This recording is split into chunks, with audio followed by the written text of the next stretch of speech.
আচ্ছা, আমার ভিডিওটা কি ক্লিয়ার আসছে?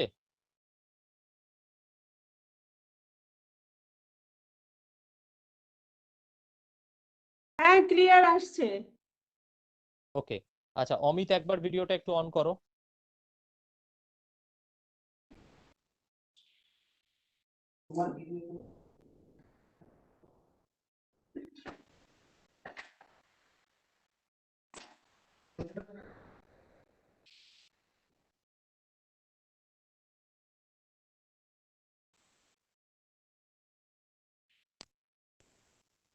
পারমিতা, মাইক্রোফোনটা একটু মিউট করো।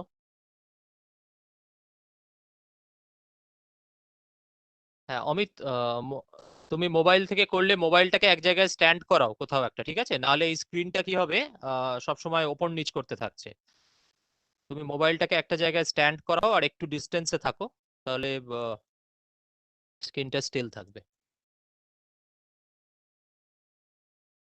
অর্ণব দা জয়েন করেছে, শাশ্বতী জয়েন করেছে, শ্বেতা আছে।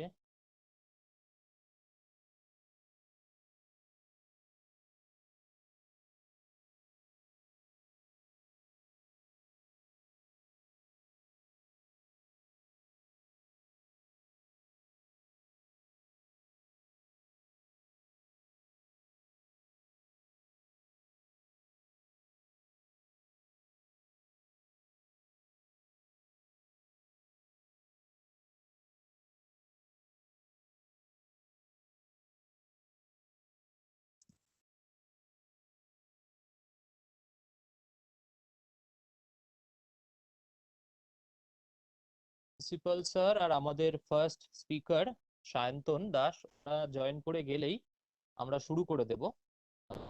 তার কারণ আমাদের সেকেন্ড স্পিকার যিনি উঠছেন পরে, ওনার টাইম যেহেতু 12 আওয়ার্স টাইম ডিফারেন্স ওনার, উনি কিন্তু এখন ওনার আর কি ভোরবেলা, তো একটু পরে উনি জয়েন করবেন আমাকে জানিয়েছিলেন। আর সায়ন্তন দাসের সেশনটার পরে সায়ন্তন দাসকে বেরিয়ে যেতে হবে, কারণ ওনার আবার কিছু আগে থেকে কয়েকটা প্রোগ্রাম ওনার করা আছে, সেই জন্য সায়ন্তন দাস বেরিয়ে যাবেন।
দেখো প্রিয়ার সাথে কথা।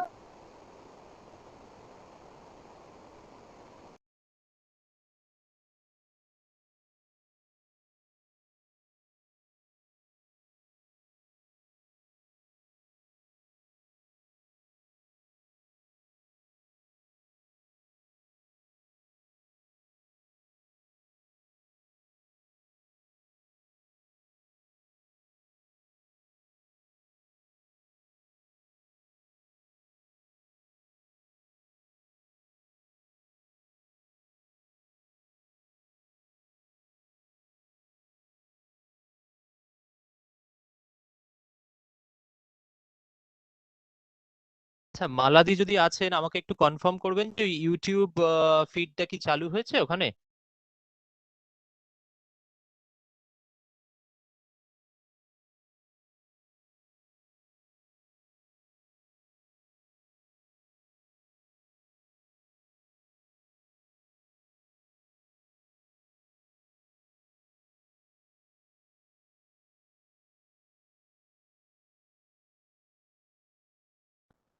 নো অ্যান্ড গ্রো তরফে কি মালাদি আছেন? আমি শুনতে পাচ্ছেন?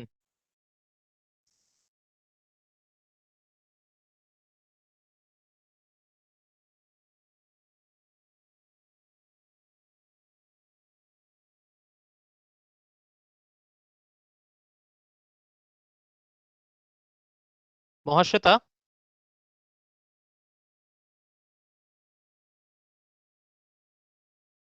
মহাশ্বেতা?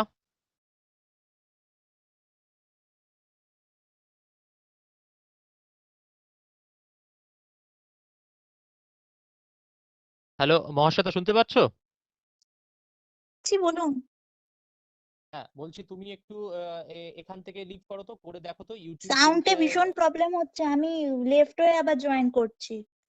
না না, লেফট হয়ে না, তোমার কথা শুনতে পাচ্ছি। তুমি একটু ইউটিউব লিংকটা কাজ করছে কিনা একটু দেখো তো। হ্যাঁ বলুন। হ্যাঁ, ইউটিউব লিংকটা কাজ করছে কিনা একটু দেখো। আচ্ছা ঠিক আছে। হুম।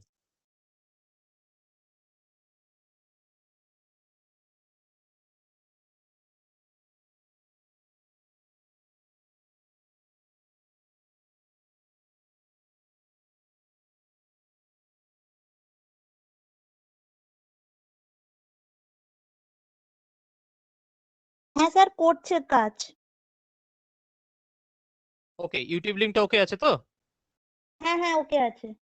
আচ্ছা, তুমি মাঝে মাঝে যেটা করবে সেটা একটু এখান থেকে গিয়ে ওটা একটু দেখে নেবে, ঠিক আছে, যে ইউটিউব লিংকটা একদম ঠিক আছে, আমি ওকে দেখে আছে নেবো। কিনা, হ্যাঁ ওখানে হ্যাঁ হ্যাঁ, সাউন্ড বা ঠিক ভিডিওর কোনো, ওখানে একটু মেসেজটা প্রবলেম পড়ে হচ্ছে আমায় কিনা। বলবে যে ওখানে সাউন্ড বা ভিডিওর কোনো প্রবলেম হচ্ছে কিনা।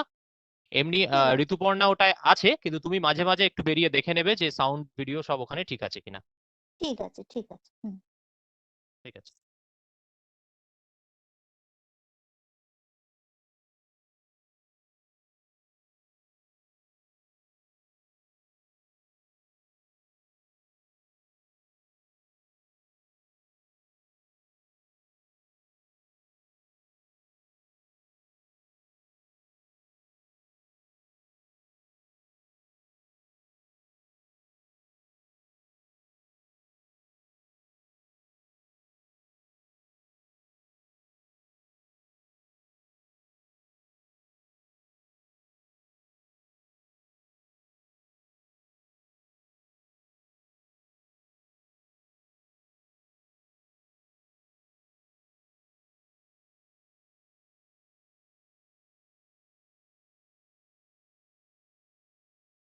ওয়েলকাম স্যার, স্যার জয়েন করেছেন।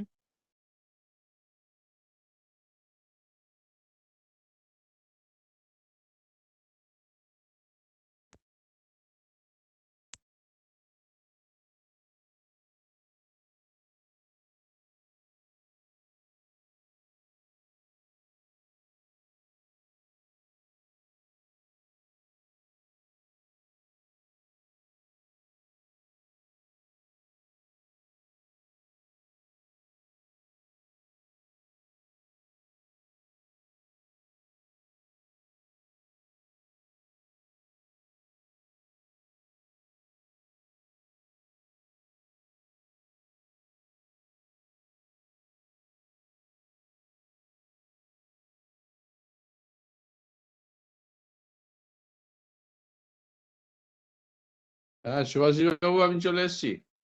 হ্যাঁ স্যার, হ্যাঁ স্যার, থ্যাংক ইউ স্যার। আমার ঠিক ফার্স্ট স্পিকার উনি জয়েন করলেই আমরা শুরু করে দিচ্ছি স্যার। আচ্ছা।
আমাদের ফার্স্ট স্পিকার ডক্টর দাসের বোধহয় একটু জয়েন করতে সমস্যা হচ্ছে।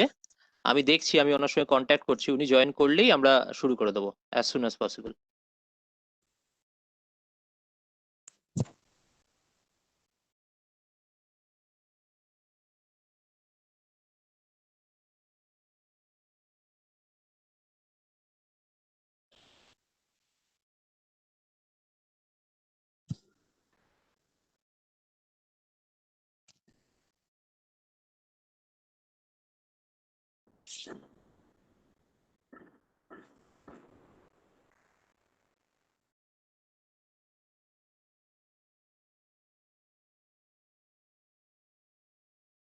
Yasmin, please mute yourself.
Hello, and a very good evening to everyone.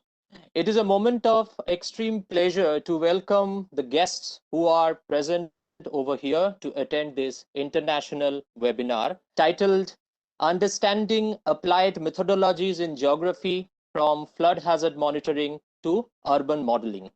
Our first presenter, Dr. Sayantan Das, will be here very soon.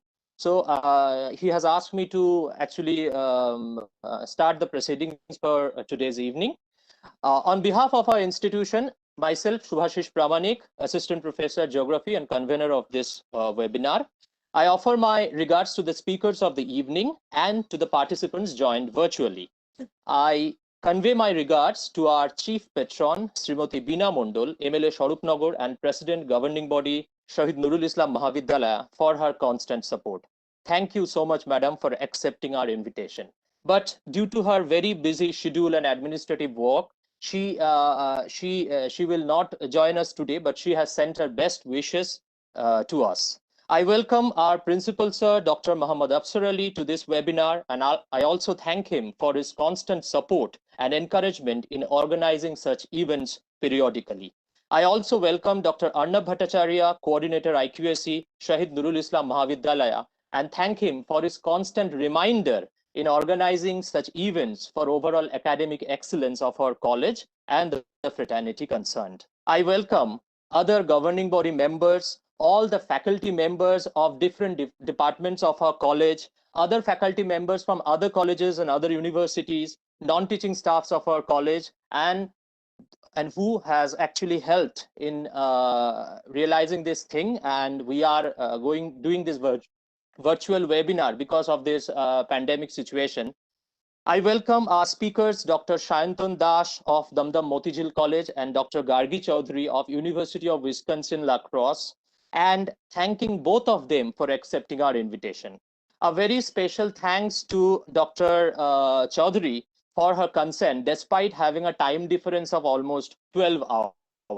So actually we are starting this seminar very late in IST time, but Dr. Chaudhuri, who is in USA, so she is having a time difference of 12 hours. So she has consented to join us about 8 p.m.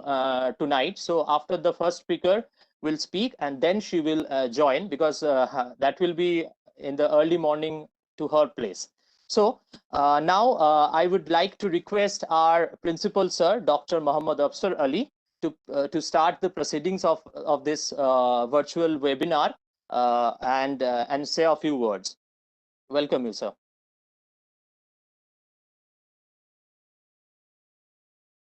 I give my full support and consent to initiate these proceedings, the webinar, international webinar on the title Understanding Applied Methodologies in Geography from Flood Hazard Monitoring to Urban Modeling.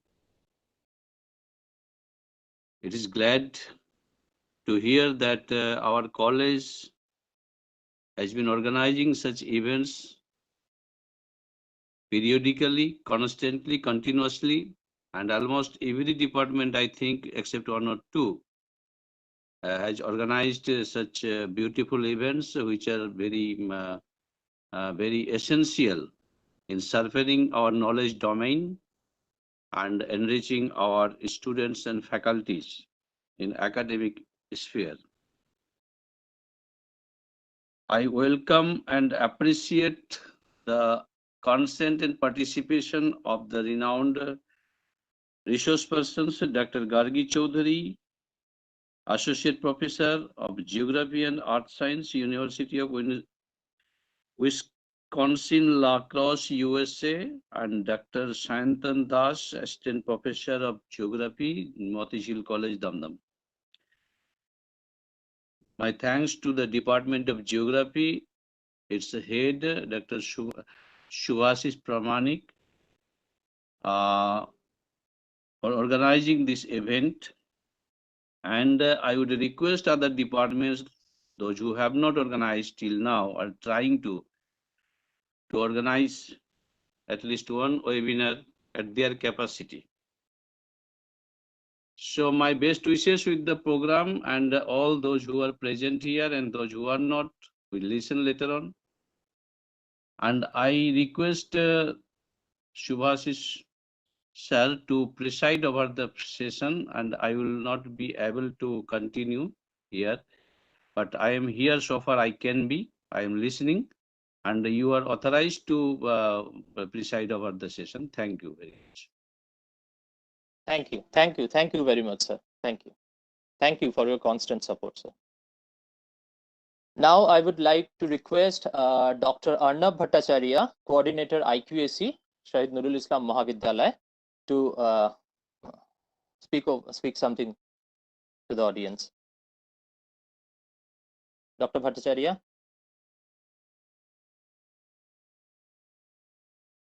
Am I audible? Yes, yes, Arnab. Okay. Thank you, Subhasish. I welcome all our distinguished guests, Professor Dr. Sayantan Das and Dr. Gargi Chaudhuri, who are distinguished academicians. And it's a moment of great pleasure that they have given consent to speak in this international webinar. And I appreciate the effort made by the Department of Geography. They have organized an important webinar on issues of flood hazard monitoring and urban modeling. It has been our constant effort to enrich ourselves and to raise our academic standards by organizing such webinar in this pandemic situation. And I thank Professor Subhasish and his colleagues for organizing such an important webinar on such burning issues. And those departments who have already taken up such initiatives are always been they have taken great initiatives, departments of our college, and some of the departments are making efforts to do it in near future. So I hope that this webinar will be a good academic exercise. Mostly our students will greatly benefit from this academic endeavor. I wish you success, and I think that this webinar will be able to increase our knowledge about the issues that will be discussed in a short while. Thank everyone. Good evening to all. Thank you. Thank you very much, Dr. Bhattacharya, for your nice words. I have contacted Dr. Dash, our first presenter, first speaker, but he is facing some technical problem with the WebEx. So he will be joining very soon. He has said to wait about 2-3 minutes. He is trying his best to join to this platform. So I am requesting all the audiences to please wait for a bit.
Mala madam from Grow and Know and Grow, can you hear me?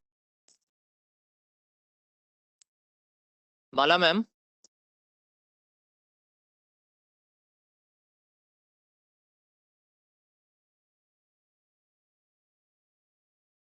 Ma'am, can you hear me?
Mala ma'am, can you hear me?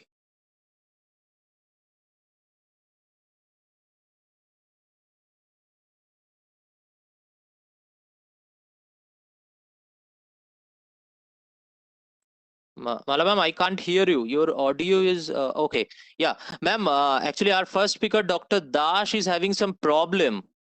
So, how can you like guide him?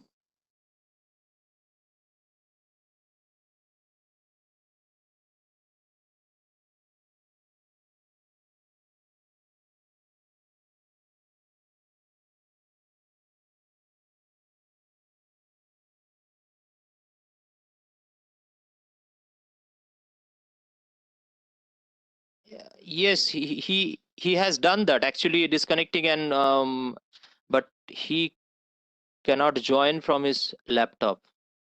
He's facing some problem. Like, can I give him your number?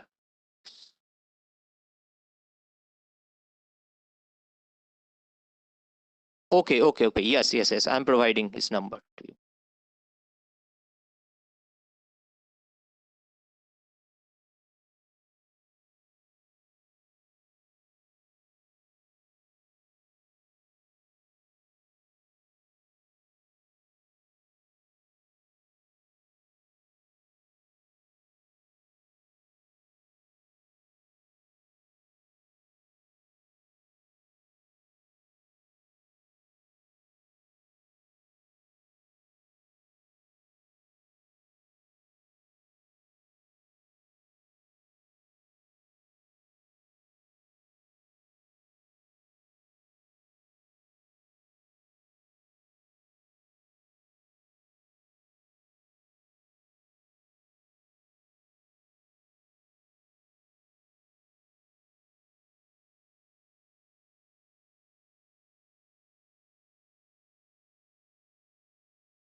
Uh, uh, Dr. Dash, I think Dr. Dash has joined.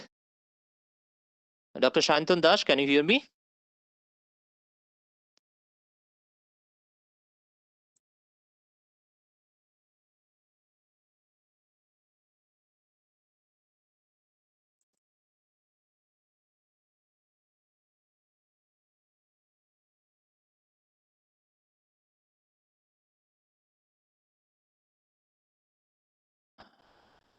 Uh, Dr. Dash, can you hear me?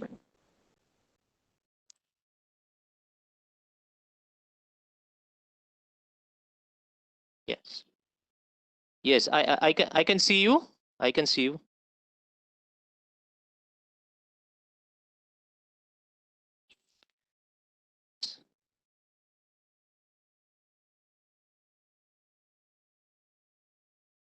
Thanks for your patience, audience. Dr. Dash is here. I think, yeah, it's on now. Okay, thank you so much.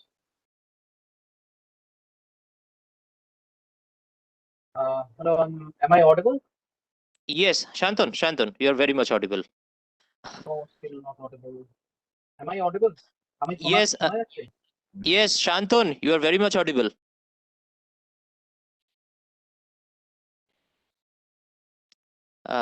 আমার কথা শোনা যাচ্ছে? একটু ধার ঘোরাও। I can hear you. I can hear you. I can hear you, Shantan.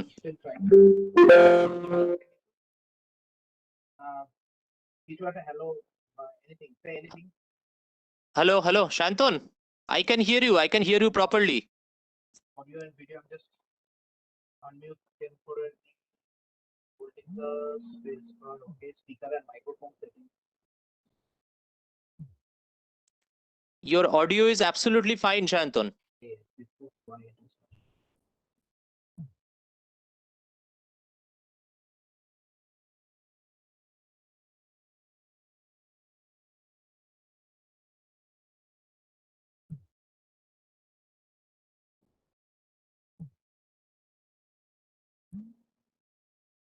কিছু একটা বলো।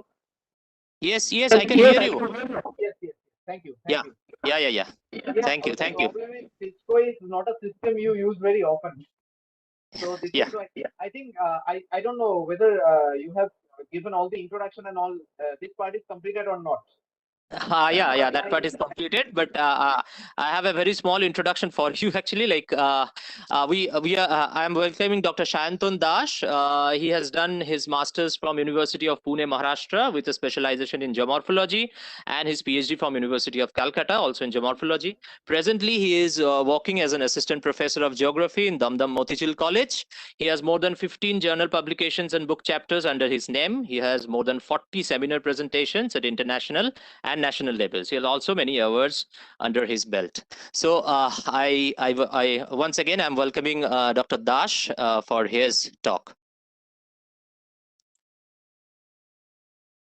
Yes, Subhasish. Yeah. Dr. Dash, please continue, Dr. Dash. Okay.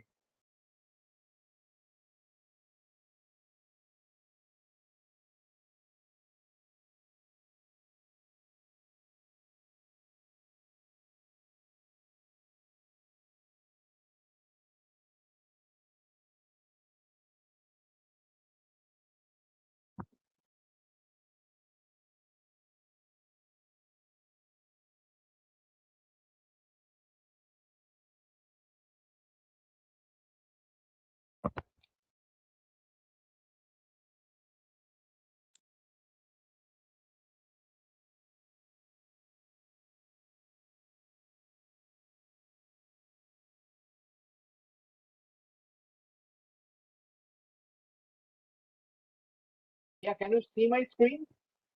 Yes. Okay. So let me just open the PowerPoint. So right now a lot of things are going on. So the CPU is, kind of having a lot of things all together. So the system is a bit slow now. So I have tried all the browsers, Opera, Google Chrome, everything. So finally I got into the system. Okay, so this is my topic for today.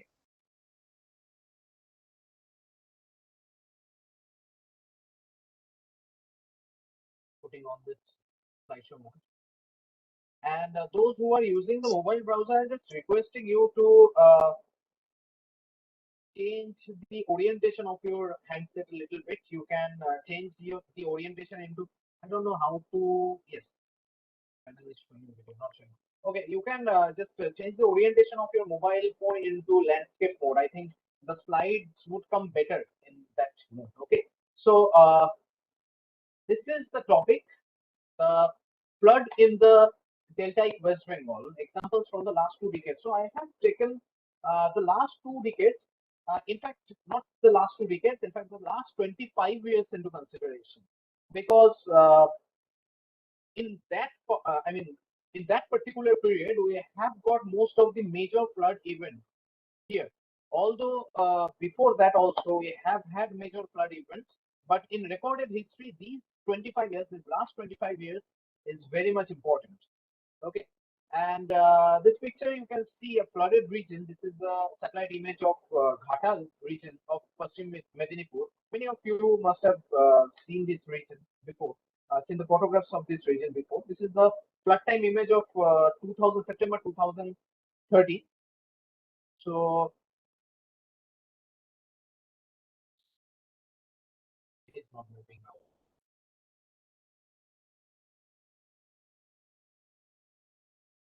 Somehow the slide was not moving anyway. So this is the setting of the delta region. We all know about Ganga Delta. Actually, we have heard about Ganga Brahmaputra Delta. This yellow region, this yellow shaded region, is basically contributed by the Ganga river. Okay, the Brahmaputra Delta is a bit different. It is towards the north from the confluence of Ganga and Brahmaputra river, and this Ganga Delta region is completely filled up with the Holocene sediment and some Pleistocene deposits. And many of you know that this particular region was a part of the ocean earlier. Okay, and during the Pleistocene and Holocene, the sediments coming from the Ganga, coming from the Himalayas through these major rivers, Ganga and Brahmaputra, the sediments got piled up here, and eventually this delta region is formed, and it is now regarded as the biggest delta in terms of sediment discharge. The major two of the major rivers of the world is debouching into the Bay of Bengal in this region, and this delta is expanding in most of the places. Okay, and you can see many structural units here: Rajmahal Hills, Meghalaya Plateau, Chotanagpur Plateau. All these regions are basically much older than the Ganga Delta region. The Ganga Delta has only initiated after the formation of the Himalayas and after the formation of this Rajmahal and Meghalaya Plateau, which is popularly called as Rajmahal Garo Gap. Okay, and now why this region is so important? Because this is basically a very flat landscape having almost no undulation whatsoever. The elevation range you can see in this region is about 0 to 25 meters, and this is a huge area, and this is basically covering about 1 lakh square kilometer area, and obviously this is one of the biggest deltas in the world. And you can see some of the floodplains. I will show you some of the images of the delta region. This is the floodplains of Ichamati. You all know about Ichamati river, which is flowing through the districts of Nadia and Nadia and North 24 Parganas. And this is very near to the place called Baduria in North 24 Parganas. And luckily, this photograph was acquired because the flight was moving through this area. And this particular region is called Kakrashuti, where this particular these two meandering bends are, these are coming very close to each other. So this is the area of Ichamati floodplain. And this is another photograph of the Mathabanga floodplains in Nadia district. This is very close to the Ichamati optic region in Nadia. I'll show those areas later on. And this is basically the Ganga Delta and the regions surrounding it and their elevation levels. And you can see the Ganga Delta plains. These are having the maximum elevation of about 25 to 27.5 meters, and obviously the lowest elevation you can find is above the sea level. And you can see the other structural and geomorphological units like Sub-Himalayan fans, Rajmahal Hills, Barins and Madhupur terraces. These are all Pleistocene valleys. These are all Pleistocene deposits, Barin tract and Madhupur terrace. Okay, and you can see the low-lying Sylhet basin also. So quickly moving on to the main study. So this is our study area for today's presentation, and this is basically the Gangetic West Bengal. So we have concentrated our study in West Bengal only because of the easy availability of data. The other administrative reasons are also there behind choosing this area. And there are 5 focus areas, as you can see here.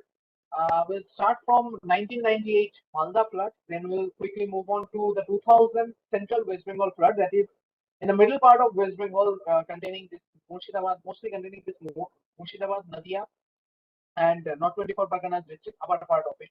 And then we have this Aila flood of 2009 and the 2015 Lower Damodar flood. Although I have incorporated the 2013, one of the events of 2013 also here in this particular region for this Lower Damodar flood.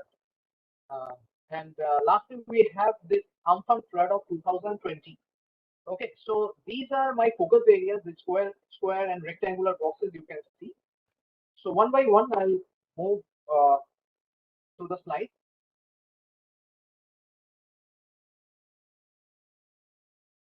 This particular bar is visible. It elsewhere. Anyway, although it is not hindering much, the Malda region. Here you can see on image A, the panel A is showing the Malda district, and on panel B we have the 1998 flood image. Okay, there was a huge flood occurred in 1998 where it almost got the entire Malda district inundated.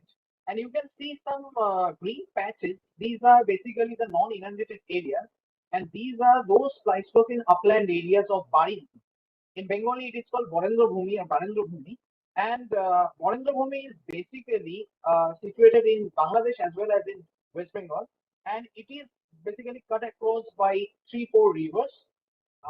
The names are quite known: Tangon, then we have Punarbhaba, then we have Atrai. So these 3 rivers are very old rivers which are moving through mid-peak valleys. Okay, the valleys are very large. I will show those valleys later on. And the river is very much tiny. But the thing is that every flood season, every monsoon season, these valleys get regularly inundated. Okay, and on image C we have the actual flood water. You can see the spread of flood water over the Malda district that occurred in 1998, and we have this road and railway network. Now, so what is the significance of this road and railway network? So in many of my slides, you can see all these road, embankment, and railway networks. What is the significance? Because these road communication networks as well as embankments, these are practically obstructing the free flow of the flood water. Okay, so I'll show that later on that how these obstructions are taking place. This was the situation of Malda in 1998. Somehow my keyboard is not working. Maybe the app is not supporting, so I'll remove the slides from here. Anyway, so on the upper panel we have the digital elevation model of a particular segment. Here is this XY transect. You can see on A panel, and this is the XY panel in an enlarged mode. And on the second panel we have the inundated area. Now you can see this light green areas. This is basically the course of Ganga river. Obviously, even there is no flood also, the water is there, but you can see the water spread across the actual actual valley of the Ganga river, and it is spread across different areas of Malda district. And here in this region, if you can see my cursor, this is basically the location of the Malda town. And in 1998, a lot of areas in Malda town got inundated. And this is a very interesting feature of this particular region, this red mark on panel 3, red or brown areas on panel 3. So these are those Pleistocene uplands which I was talking about. Okay, so these uplands were, these deposits were occurred in, these depositions were occurred in the Pleistocene period, and in between this Pleistocene deposits, we have the Tangan, Punarbhava, and Atri Valley. Although Atri Valley I cannot show, it is in Bangladesh, and you can see the cross section of this area. And on panel 3, I have, purposefully, I didn't turn on the inundated area elevation classes.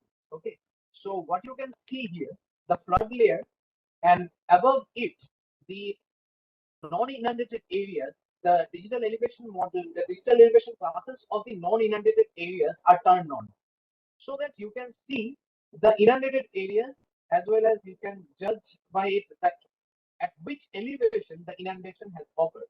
Now, what is the significance of this Tangan Valley?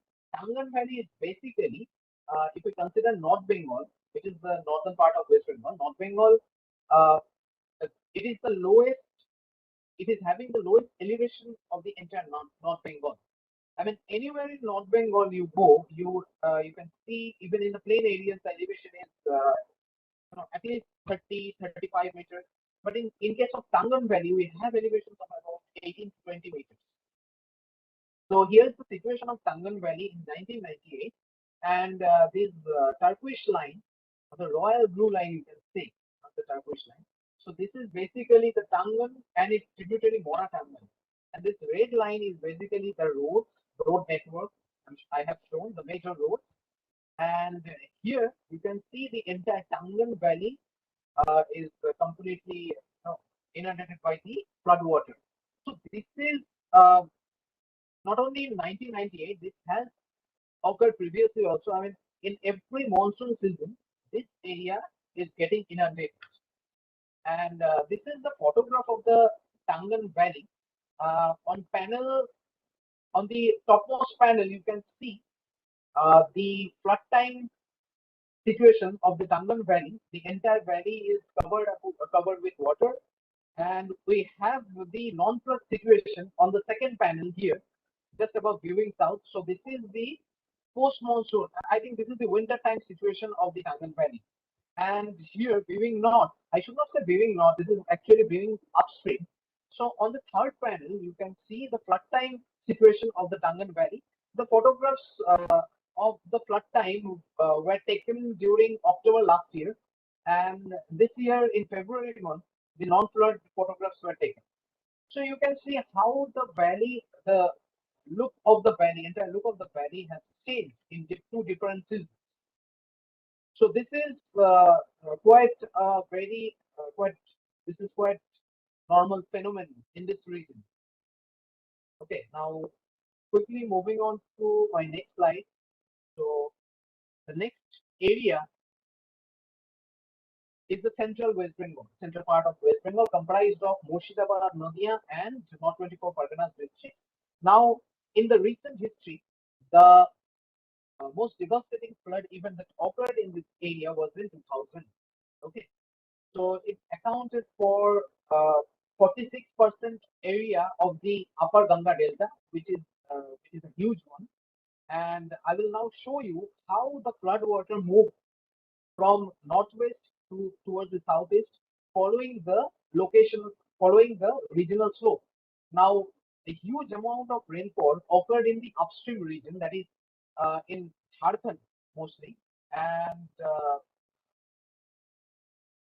the rainfall that occurred in the Jharkhand region was basically in the Mahavidyalaya basin, Mahavidyalaya and Brahmani basin region, and that water moved quickly towards West Bengal following the regional slope.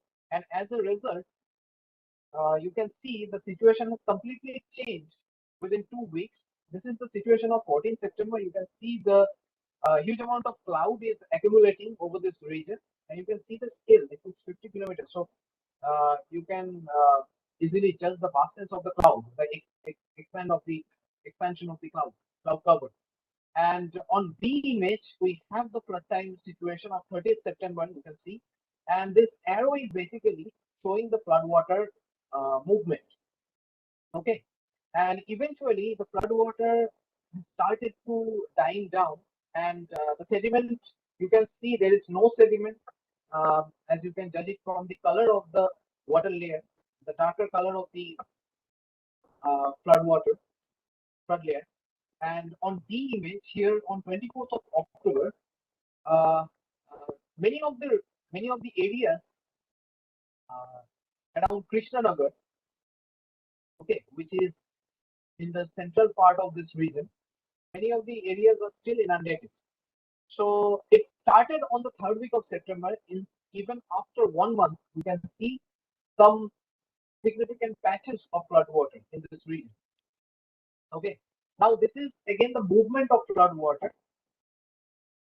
So you can see how the flood layer is moving from northwest to southeast, following the regional slope. Now the movement of flood water has taken place mainly within a fortnight, within 15 days, between 20th of September up to 5th or 10th of October, 15-20 days it took. And then we have these state boundaries, international boundaries, and the communication lines here. On this panel, you can see all the communication lines. The flood embankments are also, you can see. Now these embankment lines, especially on the western part of the Bhagirathi Hooghly River, has obstructed the flow to move freely. So this is another reason why the flood water has moved toward east and southeast. Okay, and here two transects I have shown, the transect AB and transect CD, that I'll show in the later slide. Yes, this is the transect AB. You can see here the transect is moving across the Mayurakshi Valley, then Bhagirathi, then Jalangi River Valley. Okay, so all the river valleys you can see, and these are the interflow regions, which are obviously very low-lying areas. And you can see sometimes the river valley elevation is actually above the floodplain elevation. So because of that, and as well as because of very low regional slope, it was easy for the flood water to move across this region very slowly. And many of the places we have observed that the flood water stayed for over a month. Okay, so this is the CD transect. So we have the same thing here. You can see Bhagirathi Hooghly, then Chaudhuri, then Ichamati. So these are the river valleys covered. But here, in between Chaudhuri and Ichamati, we cannot see that many inundated areas as compared to the previous region I have shown. Although, interestingly, the previous region, if you follow the digital elevation model, the elevation from the DEM, so you can follow these elevation classes, and you can easily find out that these are having greater elevation. The inundated areas in Murshidabad are having greater elevation as compared to the non-inundated areas in Nadia. So this is a very interesting thing. So higher lying areas, those were gotten inundated in 2000 flood as compared to the lower lying areas in the downstream. So this is a very interesting feature. This was a very interesting feature of this flood. And this is once again the floodwater movement. These yellow marks you can see, these are basically generated from the digital elevation model. Once again, these are basically the ideal streamlines which are following the regional slope.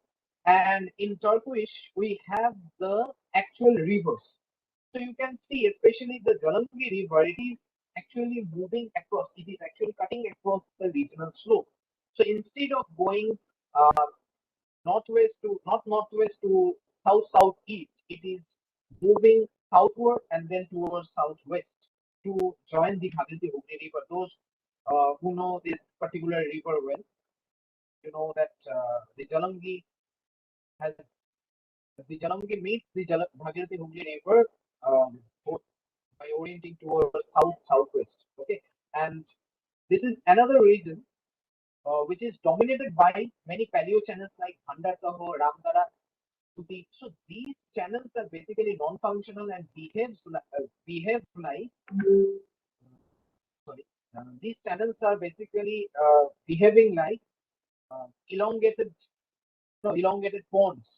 Okay, so during this 2000 flood, this flood water has not only taken the regional slope, and the flood water has also acquired the ancient river paths of Bhandadaha and Rangara and Shuti.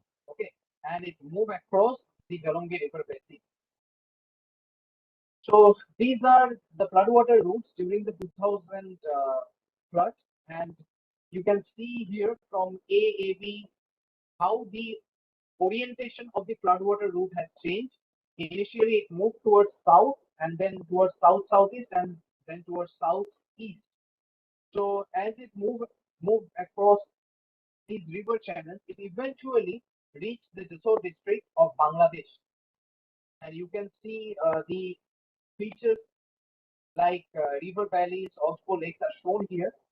And in between, you can see the floodwater routes, which are obviously the low-lying areas having very low regional slope.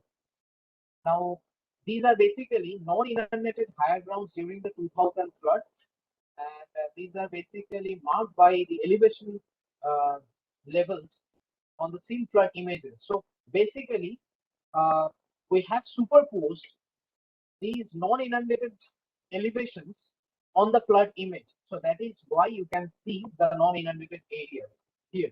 Okay, the inundated elevation I have not shown. I have made all those classes hollow. Okay, so that is why you can see the flood water here. And one interesting feature I have already discussed about it, that in Murshidabad, this A region is in Murshidabad, and it is between this Bhagirathi and Jalangi river.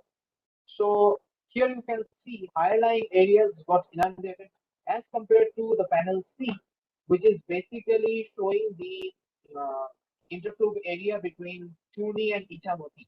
And you can see, in spite of having much lower elevation, many of the areas are still lying above the floodwater level.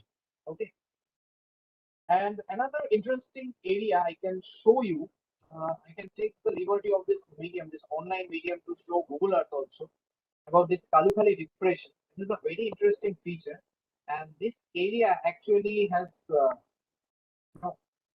this particular road segment has got breached a couple of times in the last 100 years. Okay, so earlier the road moved like in a straight path in this way. The break as the breaching site, this right up is aligned, the innovation is aligned. In this way, the road used to move, and then during 1951, major flood occurred, and this Kalukhali depression was created. Okay, and avoiding this depression, this SH11, the old SH11 highway was constructed after 1950. It again got breached during the 2000 flood, and you can see the new State Highway 11A here, which actually bypassed this entire region to move towards west. Okay, so this was the situation. So you can see this was the situation about 100 years ago. The location of Kalukhali and how the road segment has changed its orientation because of that 1950 flood. And this is the image of 2015. The flood has occurred in 2000. Many of the people have, people as well as constructions, different constructions, domesticated animals, everything has washed away during that 2000 flood. And it occurred within 3-4 hours. You can go to Google Earth. If you can see my screen,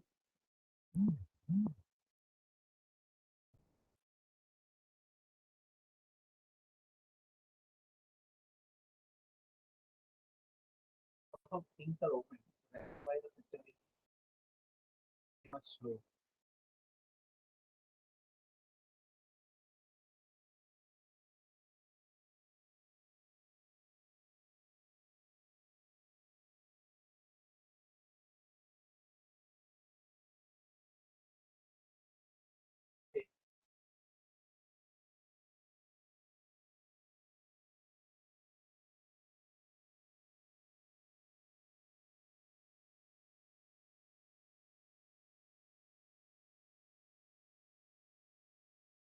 so this is the Kalukhali depression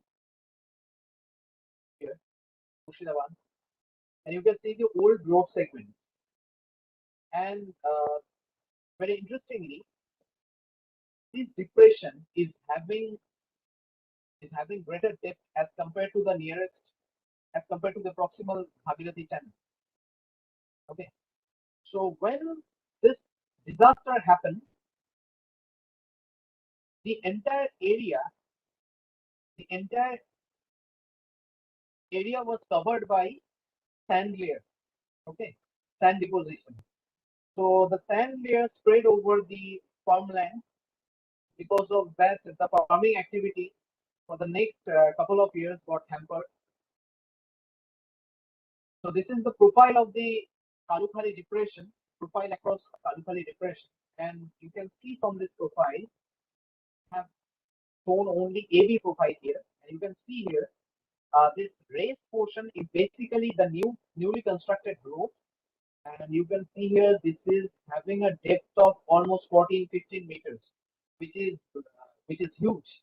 If you compare any pond in your neighborhood, if you compare this Kalukhali depression, so it is, I mean, it is huge. 15 meters, 16 meters of depth. So you can see the flood time images. The flood occurred in 2000, has devastated this particular region, and the panel A, B, and C is showing the post-flood images. Okay, these images were acquired immediately after the flood. You can see the lamppost, uprooted lamppost, and the sand deposition on panel B. Then on panel C and panel D, I will enlarge these two images to show you how the things have changed in this particular zone here. And the E panel, it is basically showing the old road, old State Highway 11 on the right side, and on the left side we have the newly constructed road. And on panel F we have the old road segment. Okay, now it is basically used for the squatters. And this was the situation just after the 2000 flood. You can see the bridge segment of the road here, and the bridge segment remains same throughout. And even if you go there right now, you can see the same thing, the bridge road segment here. And this madrasa building was constructed here on the opposite bank of this particular depression. Okay, so this is the change that occurred after 2000. Otherwise, the area remains same. Now, the Ganga River on the northern part of this central part of West Bengal, or the northern part of the Murshidabad district, it has changed its course quite a lot. Now, there are many shorelands. Shoreland means the mid-channel bars mostly. Okay, the mid-channel bars are plenty in the Ganga and the other courses of the Ganga Delta region, other river courses of the Ganga Delta region, and a huge river deposition like that is here called Nirmal Chor in Murshidabad. And every monsoon season, this Nirmal Chor gets inundated like this. Okay, so this is the pre-monsoon situation, and this is during monsoon situation, obviously. Okay, so this is quite normal for the residents of Nirmal Chor.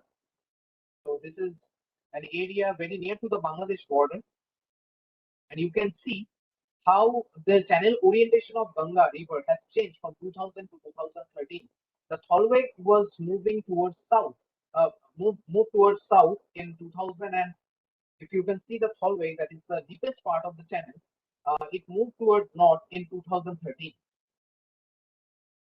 Okay, so this is the situation of Nirmal Chor during the monsoon season. So people are quite habituated with it. So every house in Nirmal Chor is having, having these boats of different sizes. And now I'll move on to this Ichamati uptake region here. This I in this square box on the middle part of this map, you can see this is basically indicating the Ichamati uptake region. Now, flood is beneficial for some of the rivers in West Bengal, like Ichamoti. And if you see Ichamoti in Bosirhat, it is basically dominated by the flood water. There was no flood. The Ichamoti would have behaved like a elongated water body, having no flow whatsoever. But in case of Ichamoti upper course, it receives significant amount of water for the monsoon months only from this Mahavidyalaya river. I'll show you why. So this is the situation of non-monsoon season where the Mahavidyalaya flow is entirely hijacked by this Sumi channel because of the deposition at the Ichamoti source region. And why this deposition has occurred? Initially, the river routes, initially the water flow, the hallway orientation was important, but later on, the agricultural activities, the farming activities that occurred in the Ichamoti riverbed have actually raised the riverbed significantly. And you can see the sediment deposition here and the pillar base of the railway bridge constructed over here. And these factors have also contributed in raising the riverbed of Ichamoti, which practically hinders the movement of water from Mathapanga to Ichamoti channel. Okay, so this is the situation during pre-flood and post-flood. During pre-flood and flood, so you can see the Ichamoti offtake region is dominated by farming activities on the upper panel, and this is the flood time situation on lower panel. The same thing I have shown here. These photographs are oriented towards downstream, but the same thing is shown here.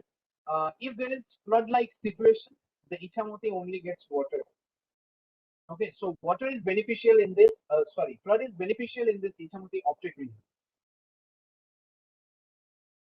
Now, in spite of such a high magnitude flood event like that occurred in 2000, we didn't have much of a change as far as the geomorphological features are concerned. I mean, if you see the Oxbow Lake here, that remains the same. There is no change of river course, no avulsion has occurred in this region. So this is another feature of this region, that the landforms are relatively stable, or you can say that the landforms are changing, but the landforms are changing due to the processes that are working very, very slowly. Even a high magnitude event like 2000 flood didn't cause any kind of change, any significant change. Okay, so the same thing is shown in these two panels. The left panel segmented into A and B, and right panel segmented into A and B. The same thing is shown, that on pre-flood, and if you compare pre-flood and post-flood images, you cannot see much of a change. Okay, now I'm moving into the lower Damodar region. I'll come to the Ayla and Amphan later on. Those are basically coastal floods. So this is the lower Damodar region, and obviously you can see the inundation on the B panel. So on A panel, it is the non-inundated image, and on B panel, this is the inundated area. These are the inundated areas during the 2015 flood, which is actually the most devastating flood in the recent history in this region, in the recent times in this region. And you can see the flood water is accumulated in this southern part, which is basically the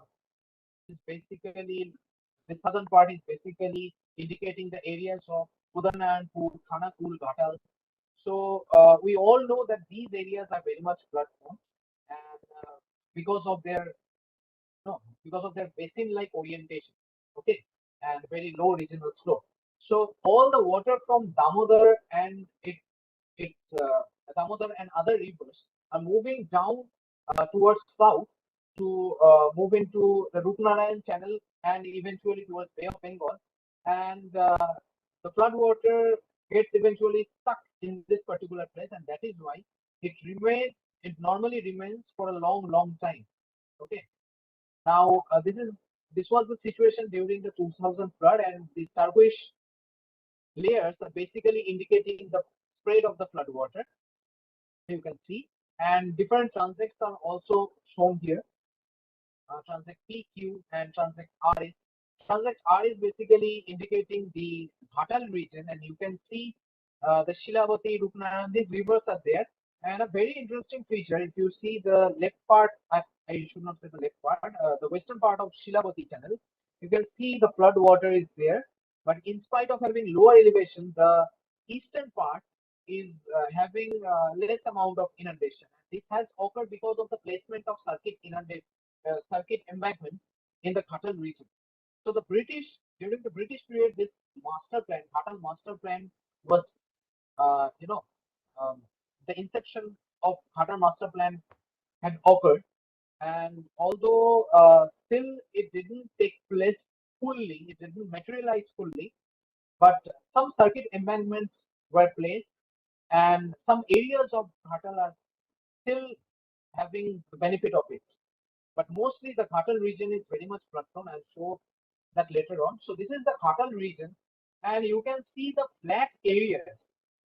Okay, around the Khatal region, the green, light green areas are basically very flat areas without any change of any significant change of elevation level. So this was the situation of 2013 or 2015, and this has occurred 2 years before that. So the Khatal town during flood, and you can see because of the circuit embankment, the southern part of the Khatal town, southern region of the Khatal town, and has remained above the floodwater layer. Okay, and you can see the floodwater is stuck on the western part of the Khatal town and surrounding regions, and this is the river Shilavati. Okay, the way I'm using my mouse, so this is basically the Shilavati river. It is meeting with the Darkeshwar river, and from from the meeting point, a new river has started. That is the Rupnayan river. Okay, so this is the area after the flood, after 1 month of the flood event, and you can still see some inundated patches. And moisture availability is still plenty in this region, the inundated region. Okay. So in this region also, these yellow marks are basically following the regional slope. These are practically indicating the ideal streamline. And you can see the streamlines are cutting across the Shilavati. Okay. So here the streamlines are shown and the actual rivers are shown, and you can see the flood water is actually corresponding the streamline. You see that flood water is following the regional slope, and some and these interflow regions once again are showing the inundation level. So these are some of the data. I'm not going into the details. So this is an important transect. So these are basically 1 and 2. These are basically the flood causeway. I'll show the photographs later on, and you can see even the flood causeways are inundated here during the major flood event. And this is the Shilavati river. And because of the Chetua circuit embankment, the right side of the the eastern side of the Khatal town has remained non-inundated. Okay, so these are the flood causeways.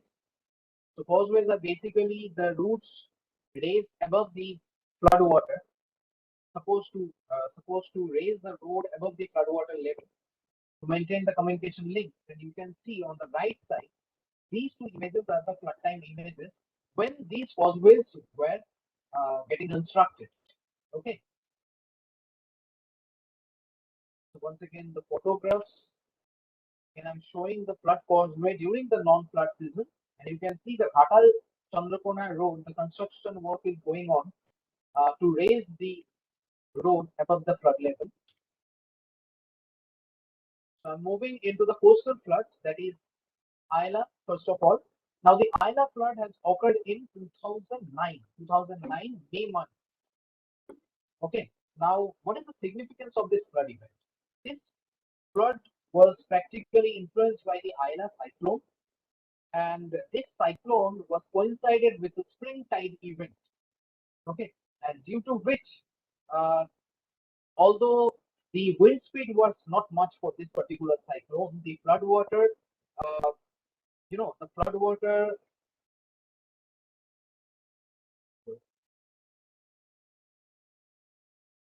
Can you hear?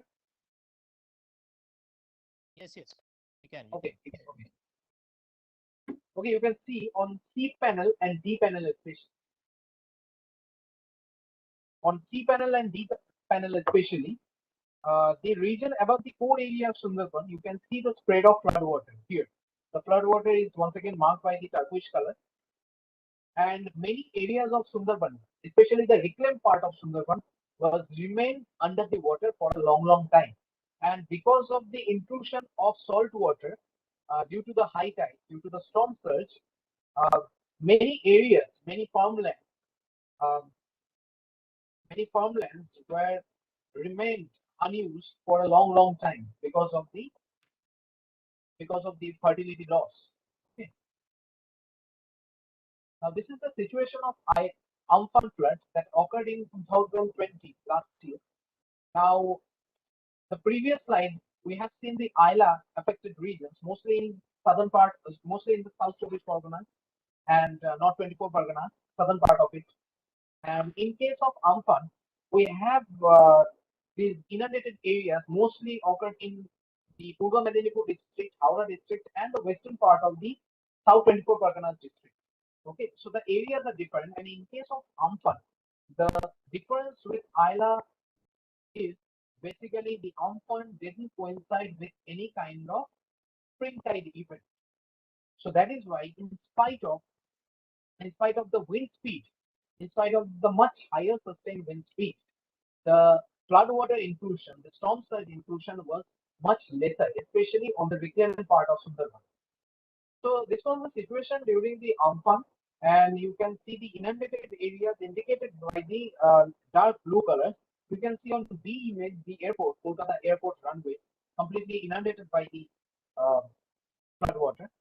And many focus areas are shown, especially in Ganga Sagar, you can see here. So some areas, some panels I'm showing. On the left panel, this is the non-flood situation related to the Amphan event, and the red patches on the right side, these are basically the flood layer after the Amphan. And the same thing is shown for the Gangasagar Island, and you can see almost the entire island is covered up with the flood water during the Amphan. And this is the situation of Bokhali and Mosumi Island. Okay, and this was the situation during the Amphan flood, during the Amphan event. A lot of devastation has occurred, not only flood water, the wind speed was much higher than any of the cyclones that occurred in the recent history. Now, this is a very interesting slide related to the IAS event, IAS cyclone that occurred in this region in this year also, in this year only. And you can see the inundated area of Kumirmari here. If you follow the CD segment, so here I have shown the inundated areas of Kumirmari Island.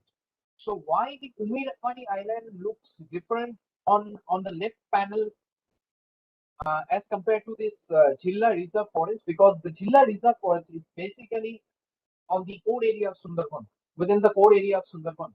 So it is basically the non-reclaimed area where we have mangroves, and the Kumirmari is basically the reclaimed part coming. Kumirmari is basically coming under the reclaimed part of the Sundarban. So the reclamation, many of us know that the reclamation in this area of Sundarban was done by placing the urban embankment. So what happened during this IAS event? So technically speaking, the IAS is quite a lot. IAS is having a lot of similarity with the ILA. Why? Because the IAS also happened during the spring tide event, coincided with the spring tide event, and because of that, the flood water, the storm surge. So the storm surge reached across the urban embankments and moved into the farmlands of this reclaimed area. So you can see a lot of areas in Kumirmari Island here got inundated. Okay. So this is the entire floodwater extent of the study area for our entire study area, that is the Gangetic West Bengal, the Deltaic West Bengal, you can say. And this is basically the amalgamation of all the flood layers I have shown. Okay, so this is not the flood layer that is occurring at the same time. At any point of time, these areas has got inundated. Okay, at a particular point of time, especially during the monsoon month. And if you see the panel on the right hand side, you can see the inundation depth. And in some areas, especially in the southern part of Murshidabad and in Nadia, you can see the inundation depth is above 3 meters. Even in Ghatal also, some patches where the inundation depth was 3 meters, more than 3 meters. So it's like a building floor, more than 10 feet. Okay. So obviously the flood water has achieved significant levels here, you can say. And as compared to that, the coastal flood layers are not, the level of coastal floods are not that much higher as compared to the other floods. Okay. So the floodwater height in the floodwater level in coastal flood is much lower as compared to the other areas, you can see. Now, this is the percentage of inundation area in the 226 city blocks under this particular study area. And apart from the 226 city blocks, there is obviously the Kolkata city region, and you can see as many as 53 blocks are susceptible to flood. I mean, if we consider more than 50% of the area susceptible to flood, so we have 53 blocks for that. Okay, so that is quite a significant number. Almost 25% of the total blocks are susceptible to flood. Okay, if we consider their area, and it is more than 50%.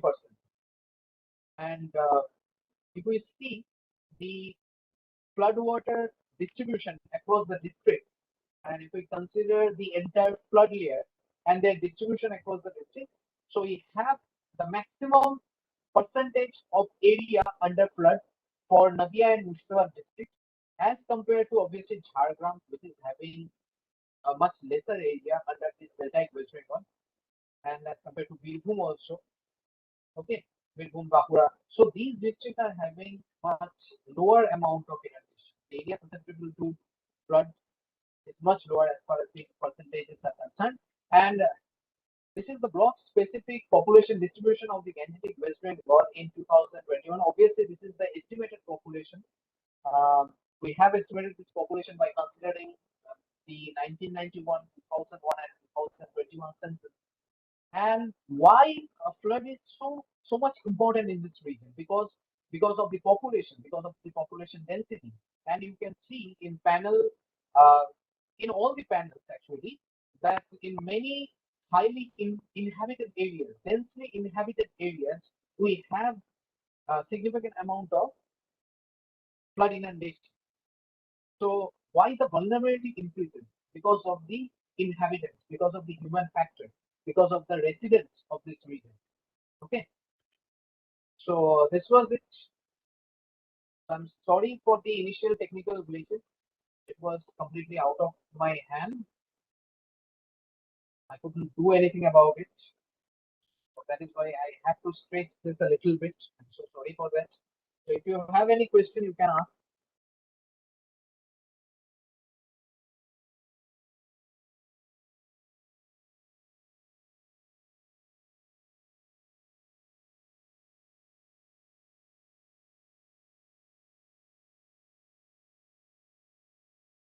Thank you very much, Sayantan, for your captivating lecture. It was very nice. It's a request to the audiences. If you have any question, we can take a few questions. We are slightly behind the schedule, but we can take a few questions. Participants who are watching the YouTube live, they can also write their questions in the box, and who are in this WebEx platform, they can also ask questions. Sayantan, I have a question. It's like I'm what? having difficulty in seeing the entire screen.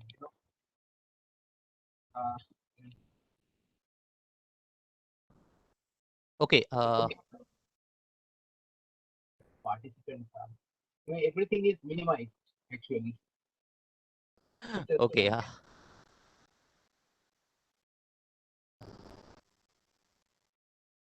Anyway, you can ask questions. Yes, you ask. I'm Yeah. trying.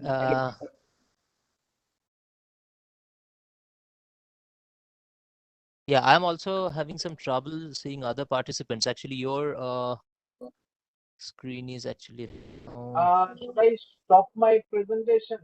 I didn't do it purposefully because there may be queries for which I can show the slides once again, particular slides once again. Yes. So that is why I didn't stop my screen sharing. Okay, that is fine. So, Sayantan, what do you think, like the global climate change or the global phenomena of like settlement expansion, development activities, construction, and what should be the cause? Like, if we are looking like 50 years from now, what do you think? What should stop Yeah, this? Yeah, climate change is basically a topic which is very controversial. And till now, we obviously climate change is there. We can feel the differences. Okay, but the differences are more lying with the population density, I think. So if you consider short time effect, you have to consider population density into consideration. Sorry, is there any more question? Some voices were there. Anyway, No. Continue. Yeah. population density in short term, if you consider short time span, population density is more important factor as compared to the climate change. Okay, so we don't know what will happen after 50 years. Although there are speculations, there were studies, and often newspaper reports are coming out saying that in 50 years Kolkata will be underwater. So we cannot specify that particular thing, that Kolkata will be under the water, after 50 years. So we don't know what will happen, but we can control one thing, that is the population density. Okay, so why this area is so densely inhabited? Obviously, because of the agricultural activities, because of the fertile land, and obviously the only industrial belt is there. So traditionally, these factors attracted people to come here and settle down. So that is why it is one of the most densely populated areas in the world. And if you suffer from any flood event or any other kind of natural disaster event, obviously the population density will be a factor, because more the population, more will be the fatality, more will be the devastation. Okay, so in short time span, I would say the population is the most important factor. Okay. Yeah. Thank you, Sayantan. Thank you. So, are there any questions from other participants? Those I who have a are question if I can ask. yes.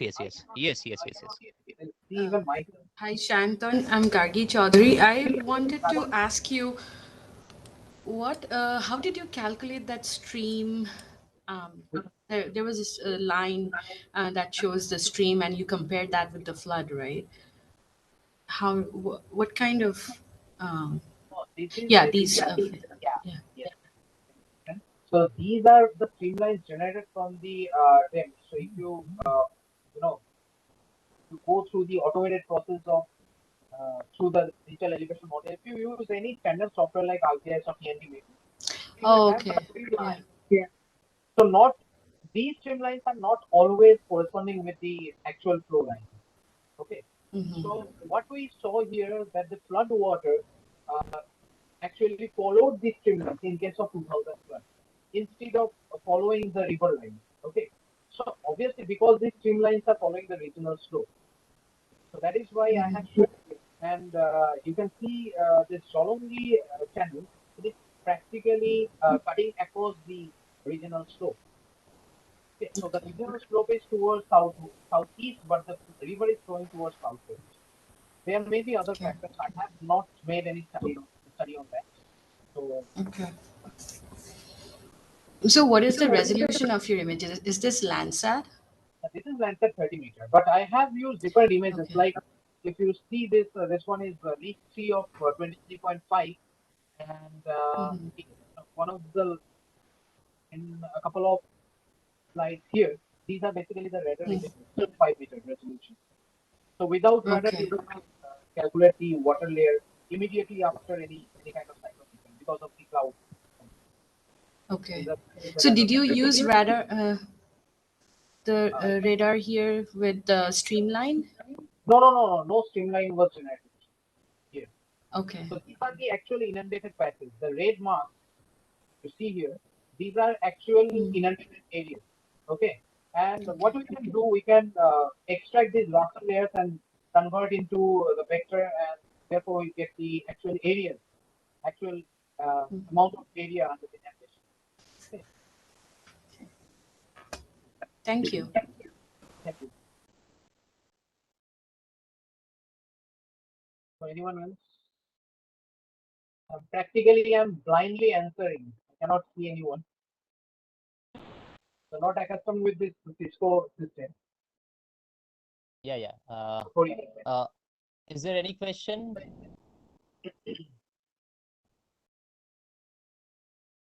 Okay, I guess there are no questions. So thank you, Sayantan. Thank you very much for giving your time. We had some initial technical glitch, but now we are I'm really once again enjoyed it. very sorry for the technical glitch. Everyone. No. That's okay. That's okay. Okay, and We Subhasish, really I enjoyed it. have Yeah, one request. You just give me send me that YouTube link also. yeah. Because I have to go out right now. You know Yes. the reason. You have told me. So Yeah. I won't be present for Gargi's presentation. So I'll see that later on in YouTube. On YouTube. Yeah, absolutely. I'll send you that. Okay. Yeah. Absolutely. Thank Okay. you. Thank you, So I'm Sayantan. leaving this space. I'm just stopping.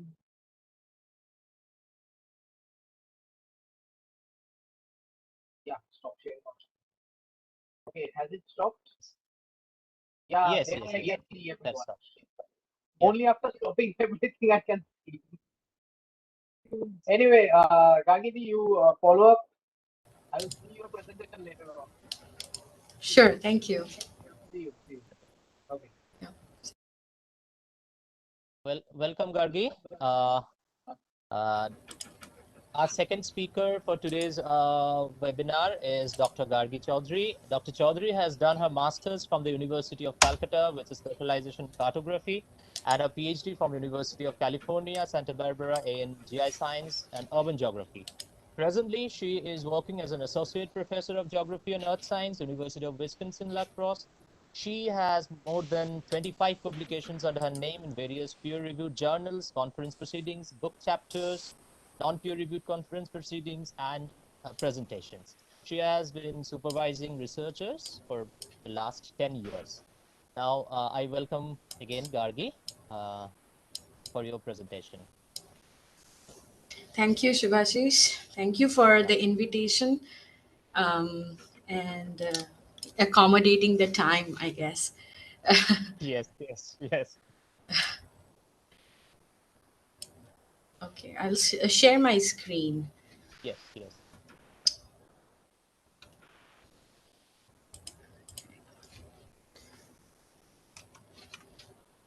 Okay.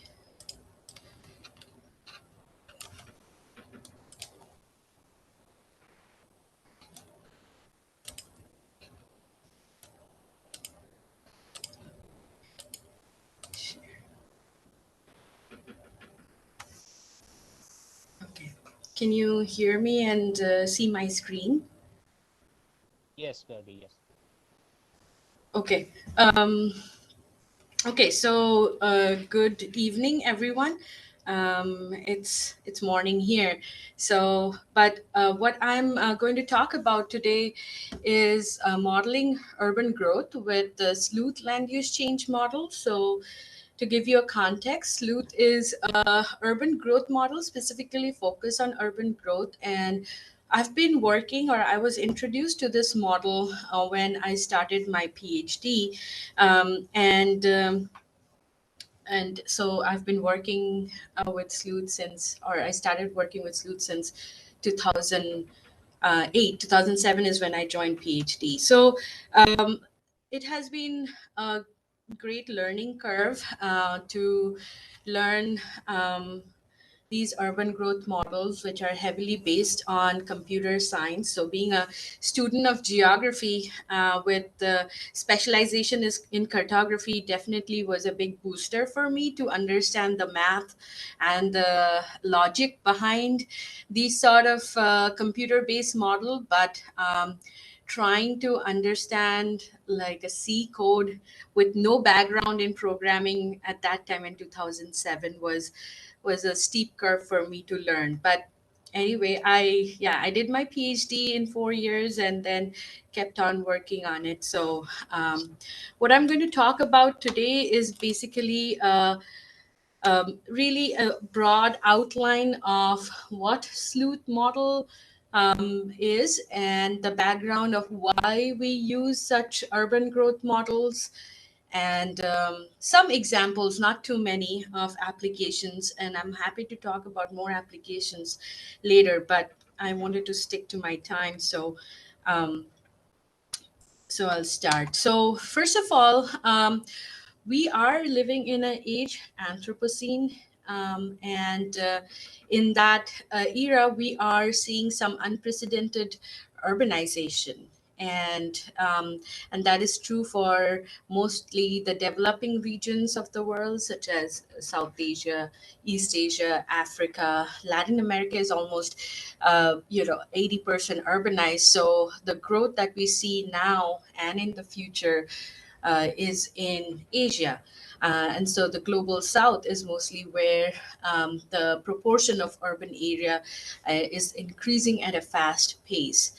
And we see in terms of population too, everybody is migrating to urban areas. So right now we are at a stage, almost first time in history, that 58% of the population are living in urban areas. So that's creating an intense pressure in terms of any sort of environmental, resources that we have in these urban areas because of the intensity or density of development and lack of a holistic plan to accommodate this population in the future. So, how do we study urban change? For me, I am a quantitative geographer, so I study urban change using satellite images. So, mostly with the high resolution or medium to high resolution satellite images like Landsat or Aster. These sort of freely available satellite images that have a consistent temporal resolution. That means they are available consistently for a long period of time, has been a great boost or driver of documenting urban change or growth using empirical data. And the second type of approach, or I would say the approach we study urban change or predict future growth, is via these spatial simulation models. So, what are spatial simulation models? These spatial simulation models can actually capture any sort of land use characteristics, but I focus on urban growth. So, for me, these urban growth are typically examined from 2 time points or more than 2 time points. And we study the change of where these urban areas increased and try to understand what are the other spatial factors that are involved in producing this change. And once we understand the pattern or the process of change, we can use the same trend to predict in the future. So the assumption here is that the past is the best predictor of future, and that's what we assume. Now, of course, if there are sudden shocks in the system, such as, say, pandemic, right? Then our model are not able to capture that because we don't have that data inside our model. So we use these sort of models to evaluate policies, the impact of policies on urban areas. So for example, if you have say agricultural policy, so the initial study, so this model was developed by my PhD advisor, Dr. Keith Clark, and some of his previous early students before me studied the agricultural zoning limitations in California. So the idea was that if agricultural areas are not allowed to be, or urban areas are not allowed to be expanded in the agricultural areas, then where will the urban growth happen and how it will impact the other type of land uses or biodiversity in that area. So these sort of assessing the land use policies are very important to understand whether policy is going to work or not, and whether or not we should implement those policies. And we can also predict urban expansion under different scenarios. So we were talking about climate change. So that is a very common scenario that we predict. So one, it can be business as usual. That means we will let the urban growth happen as is, or we can change maybe towards more restricted urban growth in certain areas that will limit our emissions. And so then what kind of urban growth or where it's going to take place. And also we study urbanization to understand the relationship between urban growth and its potential impact on the environment. So what sort of, if there's, Sayantan was talking about flooding. So if there's so much of inundation, then what's the future of Kolkata? Where do we see urban growth happening in and around the metropolitan area to avoid maybe having logged water during half of the year, right? So these sort of models, there are variety of models. So um, there are like agent-based models, cellular automata models, econometric models, and what these are different categories of models. And what they mean is that econometric model, for example, use more statistical approach, whereas agent-based model use more object-based approach to develop models, whereas cellular automata models are based on these sort of matrix to capture the space or the land or landscape that we see in the natural environment.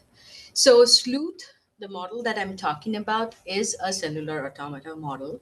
And it is, I would say, arguably one of the most popular models, definitely in terms of its usage. Generally, cellular automata models are, or CA models as they are called, are popular because of its relatively simple approach to this, stochastic problem.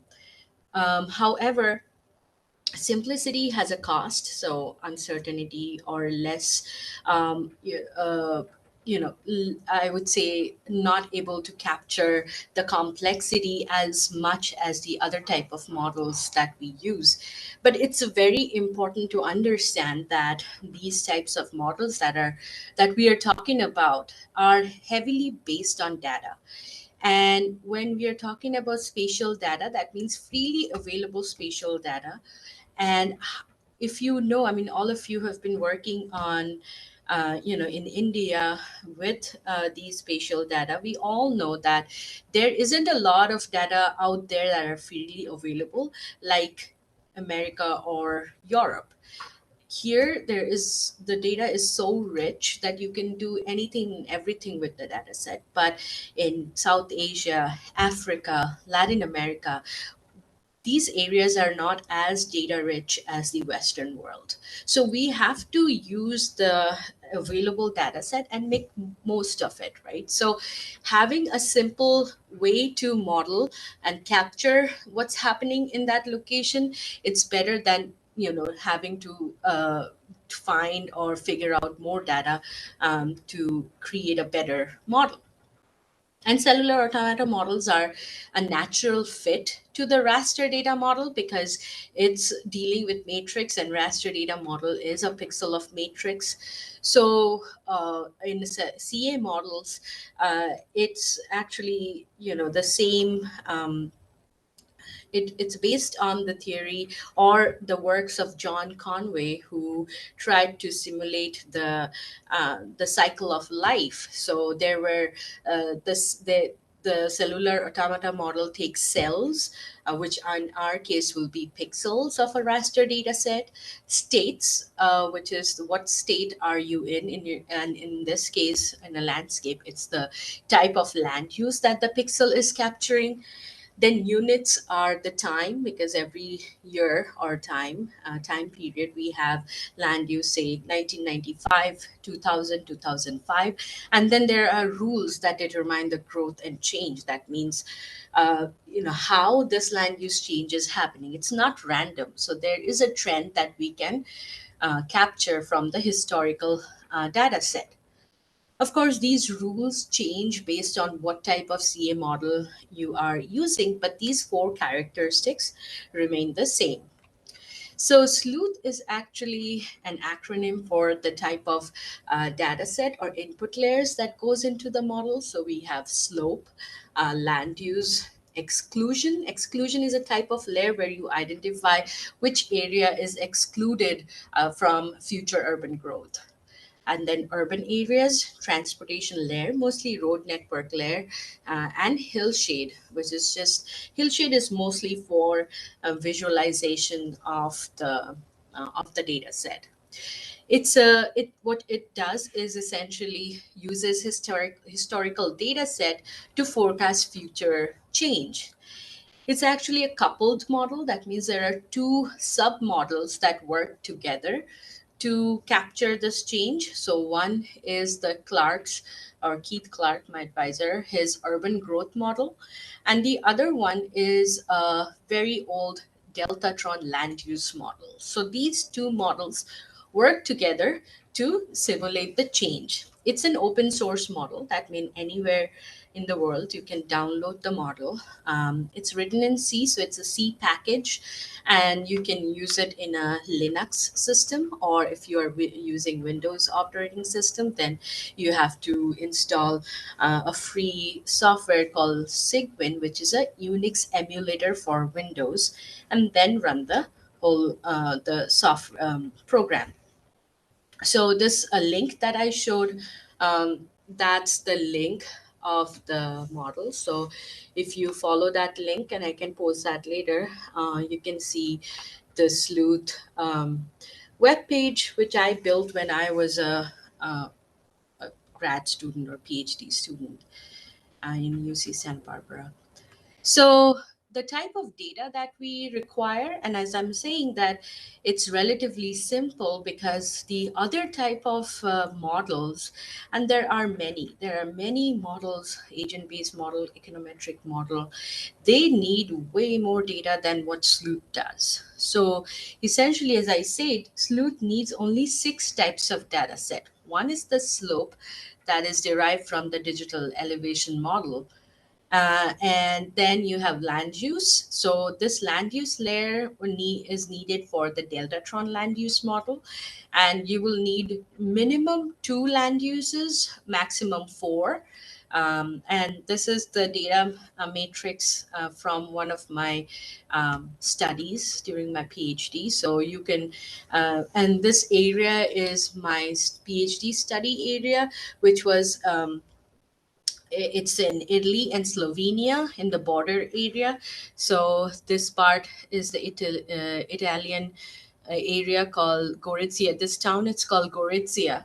And the right side is right now what we called the Slovakia, which is Nova Gorizia. So in my PhD, my goal was to understand whether or not there are any implications or impact of political history on future urban growth. So I chose this area because if you're aware of European history, then you know this Central and Eastern, mostly Central European countries, it has gone through a lot of border changes, right? So 2 world wars, and then the Cold War, and then the European Union. And so So this part that I'm showing right now, it has been under Ottoman Empire, and then under Italy, then under Czechoslovakia, then went back to Germany, then, then the whole partition of Slovenia, Slovakia, and then it became part of European Union. So border is almost like a very porous border. It's just a landmark. So it was an ideal area to study this impact. And so these are the land uses. This is the exclusion layer. So the exclusion layer is where we define where we want future urban areas to grow. Okay. So of course there is a topographic limitation which the slope layer provided. But then in this case was the river or natural water bodies where the urban growth cannot take place. Now, you can modify this exclusion layer as much as you want. So, for example, if I were to take what Sayantan talked about in terms of inundation, and we decide that, say, in future, there will not be any urban growth or really partial urban growth in the areas where it's going to be heavily flooded, just to avoid, any sort of flood hazard impact on human lives, then we can define those areas taking from that inundation layer that he showed and insert it in our exclusion layer and let the model run and see where then in possible future we can have new urban development. Because we're talking about South Asia, population control is not going to be an easy job. It's going to be expanding at a rate it is right now. So where are we going to fit these people? Okay. And then we have the urban layer, which is taken from the land use. So here you can just extract the urban maps or urban pixels and create a binary layer of urban versus non-urban.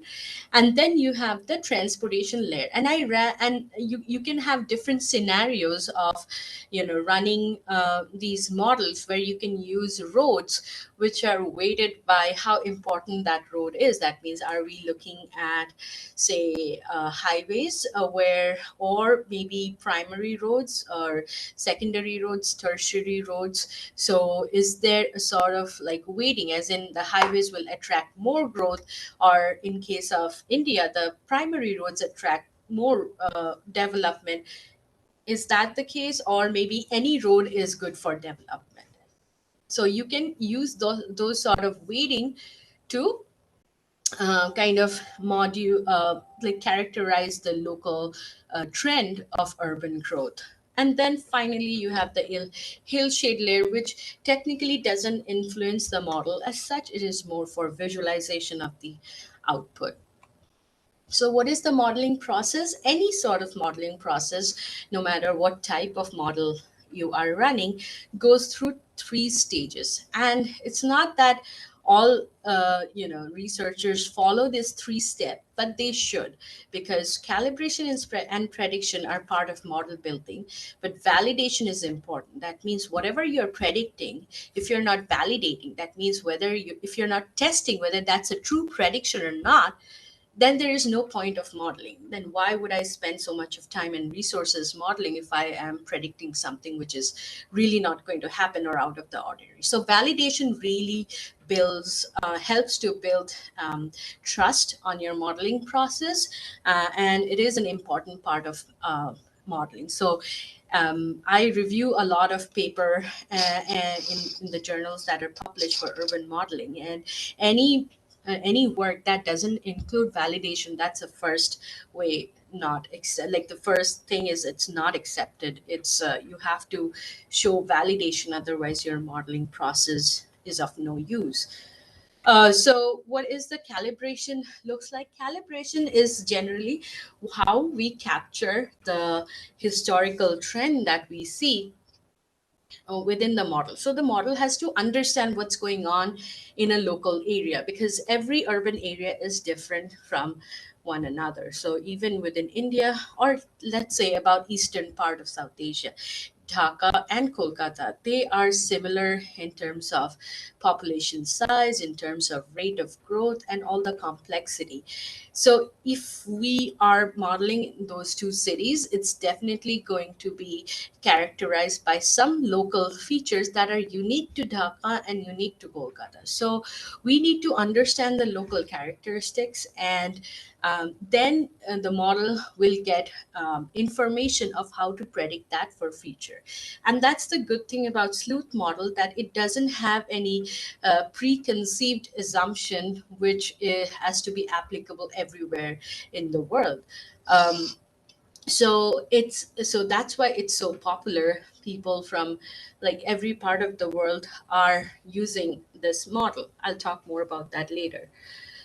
So as you can see in this diagram, the model is a tightly coupled model. One is the urban growth model. The other one is the Deltatron land use model. So once you have those data layers that I talked about prepared, you insert that into the model and you initiate the modeling process with some random variables. And so it's based on Monte Carlo iteration. So really it starts with random numbers and random pixels to understand what type of growth is going on.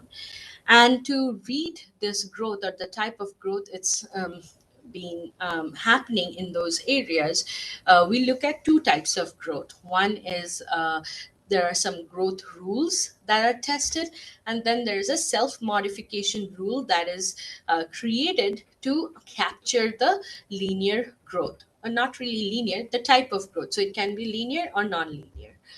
And then those information of where the urban area is happening get fed into the Deltatron model, which has its own set of change rules. And then it get the next time period change is computed, and then the parameters are updated.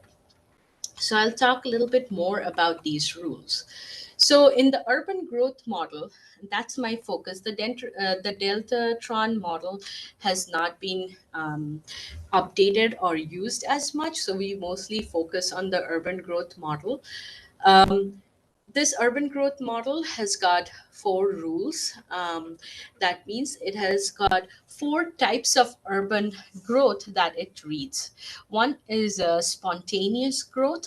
Okay, so here you have suddenly if a pixel has got a right slope, that is the type of slope where urbanization can happen, so it's a very flat land, and if there are existing urban areas nearby, then a random pixel will get urbanized. Then there's a spreading center. So now that one random pixel got urbanized, that can be an influence to its neighboring pixel, and it will urbanize the neighboring pixel if it's not already urban. Okay, so, and then the third one is organic growth. So it should be I don't know what happened with the rest of the word, but it should be organic growth. So what that means, that if you have existing urban areas, then it's highly likely that the edges of the existing urban areas are going to get urbanized, which mostly what we see everywhere. And then there is a road influence growth, where it says that if there are pixels which are adjacent, or you can define how far you want the algorithm to search for an open pixel. If there are pixels that are near the road and available for urbanization and is good with slope, those pixels will get urbanized. And these growth rules are tested in every urban layer. So 4 urban layers that we read, and then the information is sent to the Deltatron model. So this is an iteration that goes on for all the 4 years that we see. And once it actually goes through all the 4 years, let's say in my data set, you see I have one data layer from 1985, then 1991, then 1999, and 2004. So in this case, what it does is that during the calibration process, reading those growth rules, it creates some synthetic urban output for 86, 87, 88, 89, 90, then 92, 93, 94, 95, 96, 97. So it fills out these gaps of years using this type of growth rules and creates this synthetic layer. So once this information gets fed into the Deltatron model, Deltatron goes through two phases. One is creation of the landscape, and it's a little complicated, but I will just synthesize in simple terms. So first, Deltatron is, again, it's based on Monte Carlo iteration. So a random pixel is selected, and among those pixels, you can have different land use classes like, forest, agriculture, barren land, so and so. But randomly, two classes are selected, and then slope is tested. So if it is an area where change is possible based on the slope, then it creates a average slope. So it moves to the pixel, or it chooses the pixel to change based on the average slope of the two land use classes, and creates a transition matrix based on the two or four land use layers that we have provided.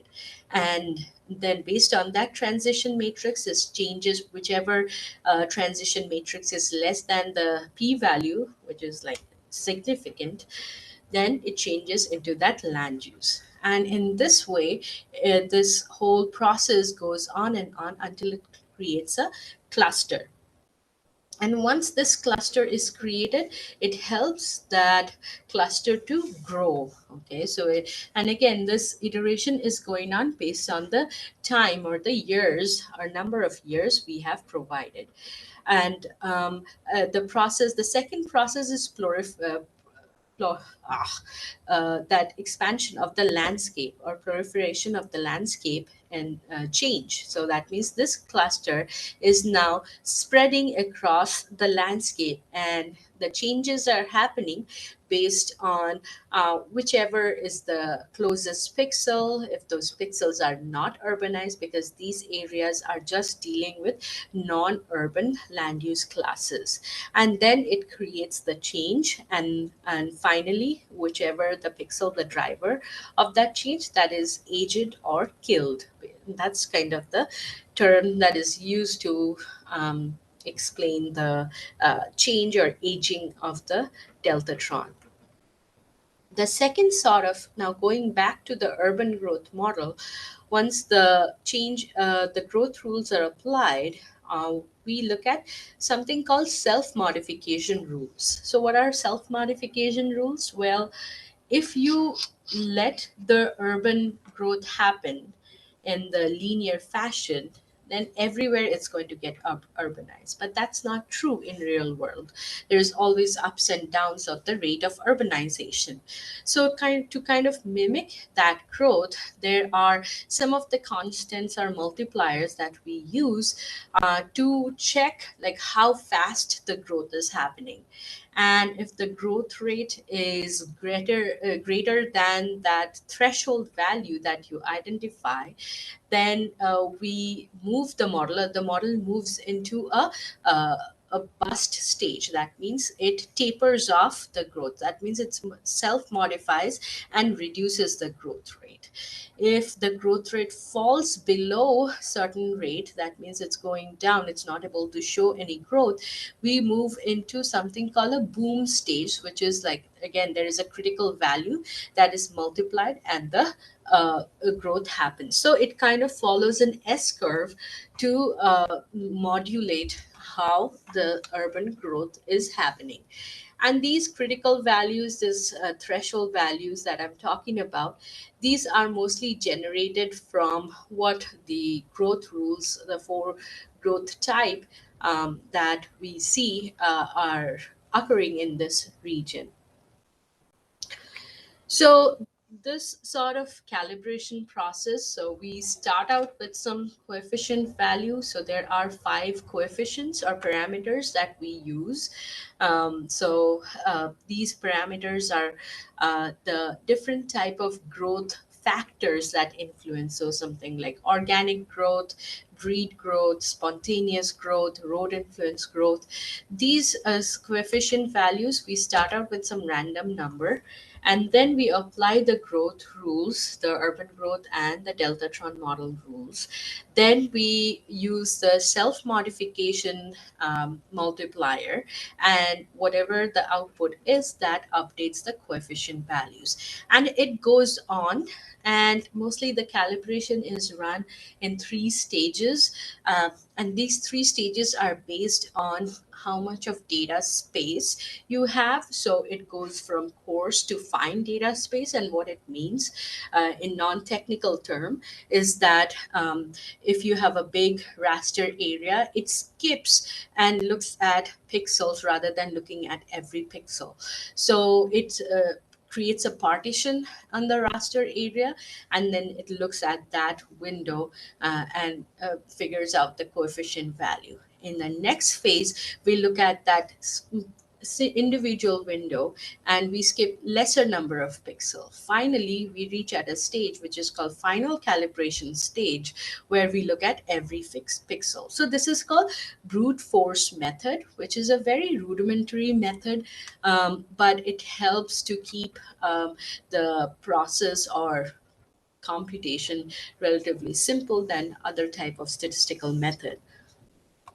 So this is the prediction. This is from my another study, and as you can see, this is in the Kolkata metropolitan area. So in the prediction, what we do is, in our final calibration, we get these some values, okay, and these values are for each type of growth that happened in those areas, or what we have understood or read or calculated from the historical images. And based on those values, we predict for future urban growth. So it's kind of a DNA of urban growth. So this is like the type of growth pattern that happened in this region of India, and we are using those for future predictions.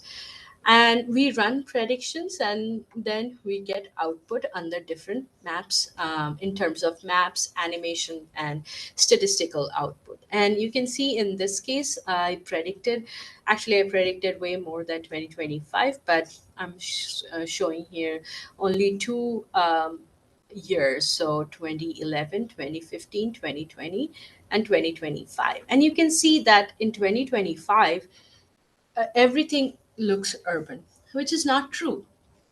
And that's where this customization and adding more characteristics or information really helps.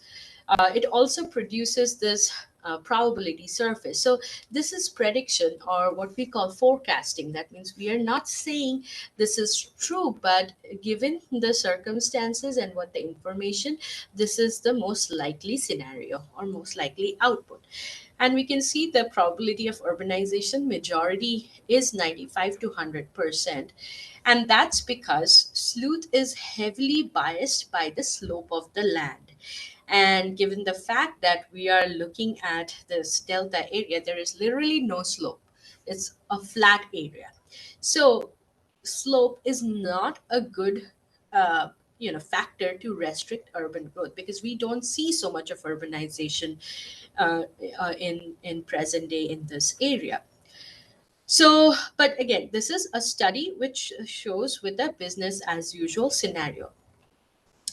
So I'll talk about modification that can be done after I talk about the validation. So once we have the prediction, and I have another study that I tested that the prediction, you can't just predict to 2050 or 2100, because then the error in that prediction is so high that there is no use of running those predictions. So my paper suggests that it's as good as the number of years that you have used your historical data for. So that means that, let's say you have 15 years that your historical or input data goes 15 years back, then you can predict 15 years in the future, or you can predict 15 years in the future to have some level of certainty that it's not too error prone. After that, the error increases at an exponential rate. Okay, so the validation is the part where I'm going to compare this 2011, because when I did the study, I think I did this study in 2016 or so. So I had 2011 data set. So again, when I say I had 2011 data set, that means I had satellite images from 2011 where I ran supervised classification to create land use, land cover classified maps. And then I compared that with the predicted 2011 urban map. So that means what you're doing here is pixel by pixel comparison between the observed map of 2011 with the simulated or predicted map of 2011. And then there are programs that you can use where you can run these comparisons. And what I did was that, first of all, not only did this one-on-one comparison, but also did the change comparison. That means the change between 2010 observed map and 2011 observed map. What sort of urban change happened versus the change between observed 2010 map with the simulated 2011 map. Okay, so what I found was that at least for 2011, the model was under predicting. That means that amount of growth that that was suggested was around 1.84%, but the actual increase between these 2 years in this area was 3.26%. Okay, of urban growth.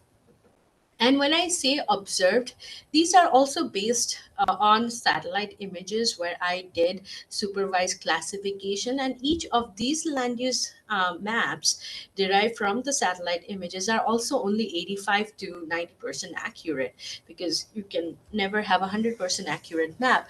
So also there is that room for error that whether or not the satellite image based observed map was accurate.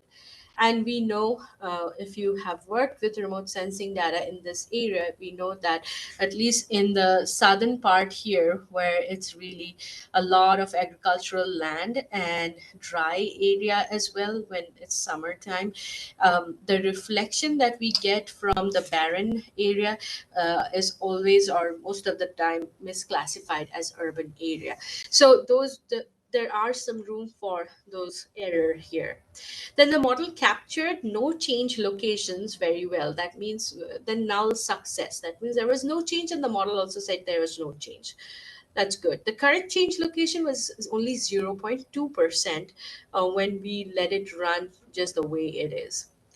And most of these new, and then what are the faults? Like, where are the areas where it did not, or it failed? So some urban location predicted as non-urban, and mostly these are around these agricultural areas, like small settlements that we find, those the model were not able to capture. And then there were non-urban locations that are predicted as urban, where it was mostly around the edges of the existing urban area, which were not urbanized, but the model said that these were urban areas. So this is what a validation is. So that means it helps you to understand how accurately your model captured the change. And then if you think that it did a good job and you're satisfied with the type of prediction that you get, then you can predict further and use that to say analyze the impact of policy or understand the impact of or environmental impact of urbanization. So application wise, this is just a list of application that actually I created or curated 10 years back. So this is like way beyond like the studies, or the type of studies that we see are way beyond what I have in here. So you can check the website for more present publications that are out there. There are a lot of modifications that have been done by a variety of scholars, because it's an open source model and anybody can download the model and adapt the model to their own use. that has really allowed to make the model popular in terms of adapting and transforming a lot of computational aspects of the model. So this is how you can incorporate some local information to enrich the model and make it more realistic rather than just, having a toy kind of model prediction.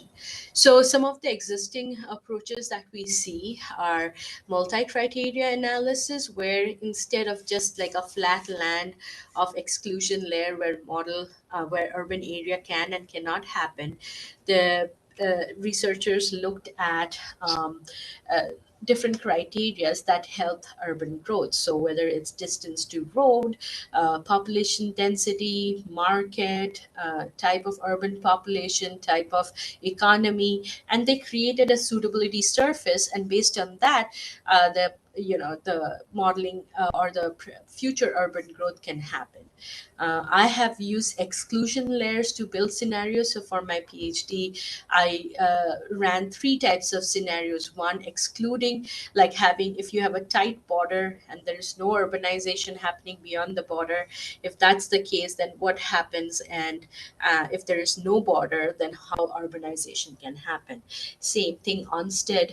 Jeff Onstead was a student in my lab, and he did on that agricultural zoning on urbanization.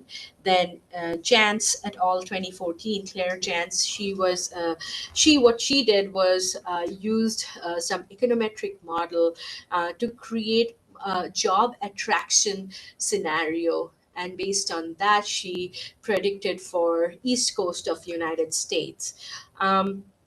What I tried out with Kolkata area was that multi-criteria analysis one way, and the second one was the spatial error model, which is a spatial econometric model, which tries to find out correlation of urbanization with the local drivers of change.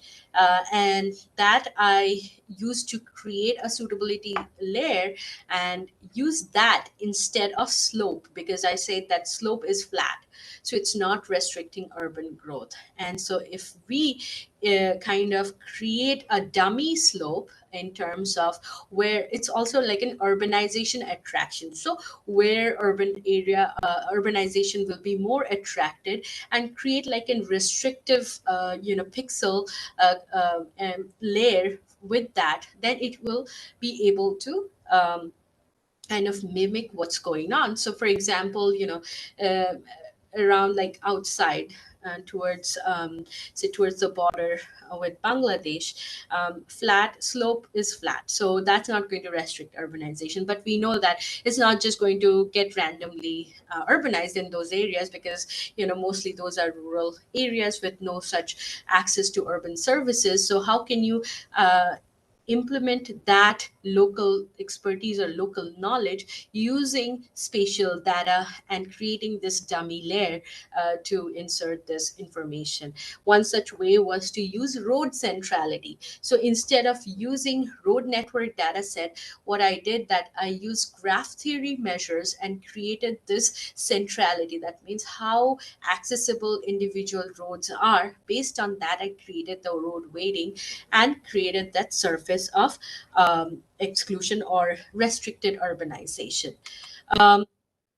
Other type of adaptation has been mostly based on different computing platforms. So this calibration process that I said for my tiny little area during my PhD, literally as a student, I spent months to calibrate. So that means I used to do my coursework, teach, because as a student you get to teach undergraduate classes as a PhD student. Then and I used to then go to the lab, start running my model, go back home, have dinner, come back to the lab, and spend the whole night in the lab because my model was running and I have to update and get the statistics. So that's not something that is that mostly people do that, but then I realized that it's not a sustainable way to run a model. So I had one cohort, or one of the PhD student working with my advisor initially. He did this parallel sleuth, which means he created this parallelized version of the sleuth where they created created portion of the data set. So kind of divided the data and ran it for the smaller portions of data. Then, but the results were so bad that it was not really useful. So and collaborating with one of my colleagues here in computer science, we created a distributed system. That means instead of partitioning the data, we partitioned the task of calibration. So we created the multiple calibration, almost like 3,000 to 5,000 small calibration in my computer here, which is a 40-core machine, and ran that task. And the output was like as good as a regular sequential output is.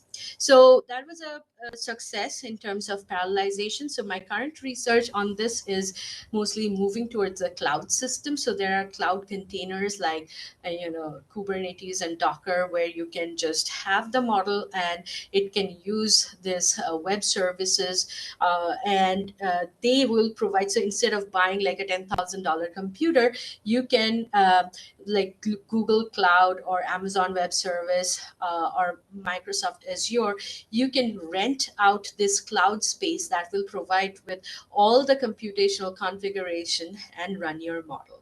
And then we also have, as a US university, we have the National Science Foundation. They have cluster computers, so high performance computers. And as a university, we can request space in that cluster computer, and there also we can run our model on, like, say 500 different CPUs at one time.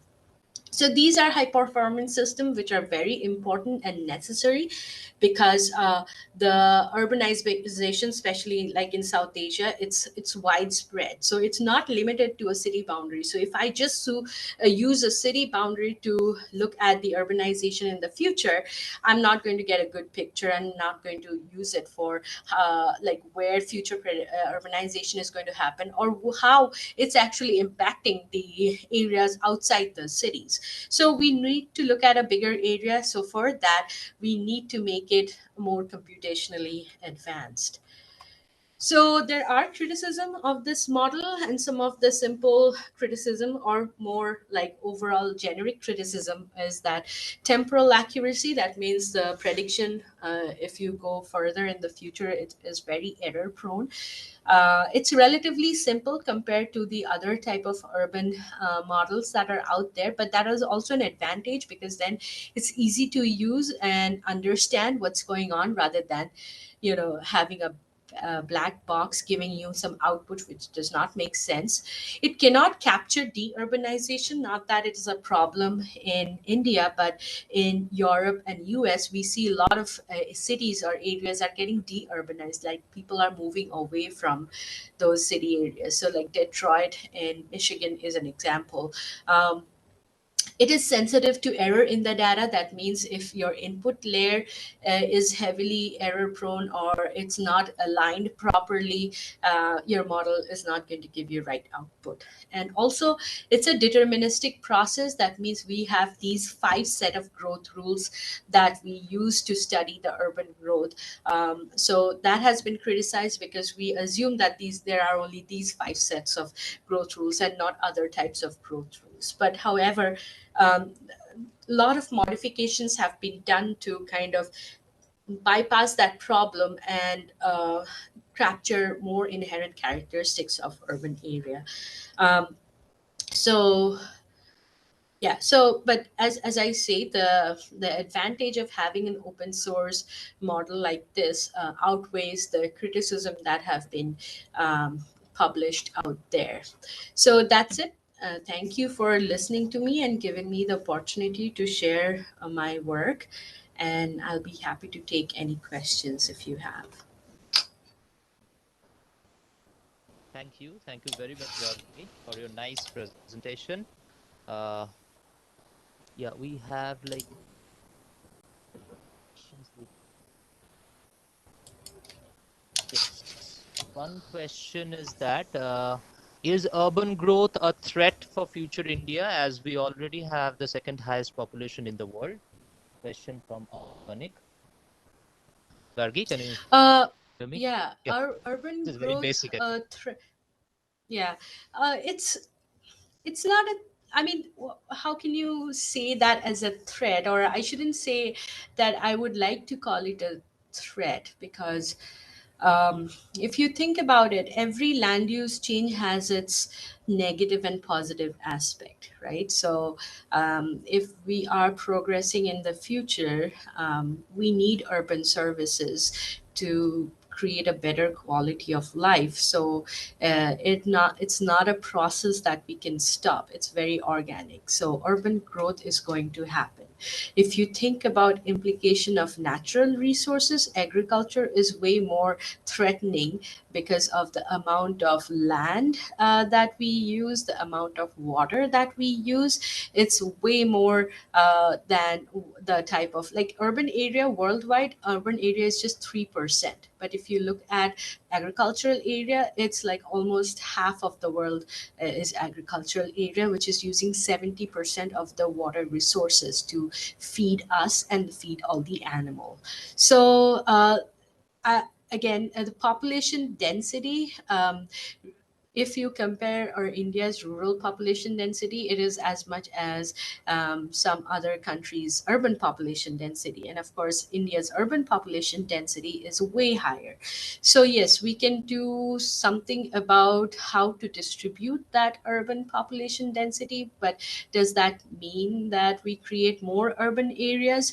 Well, that is something that needs to be seen. And the problem with not just India, but anywhere in South Asia, as we all know, we talk about policies, we talk about land use plan, we talk about zoning, but let's be honest, how much of it is actually implemented in a day-to-day basis, right? So if, as long, like when we talk about European land use policies and American land use policies, those are actually implemented, and they can control either resource or population. But in India, that's not how things work. So we can't adapt like a Western system and create a policy that will make it work. So we have to come up maybe with a process that works better for India, and create a more directed population growth in somewhere or the other. So I mean, the question, it's a very good question, but it kind of creates more questions rather than answers. Uh, that's what I have to say about that question. So there's a Gargi, next question. Yeah. I have another question from Shweta. She wants to know in which GIS software the model is appropriate for using. So the model is not a software as such. So all the data that is prepared, you can use ArcGIS or QGIS to create the data set. But the model is like a C package. So what it means is that it's just scripts that you have to compile and run it within this Linux system on a command line to run the model. So, are there any questions from other participants? Oh, I can't find.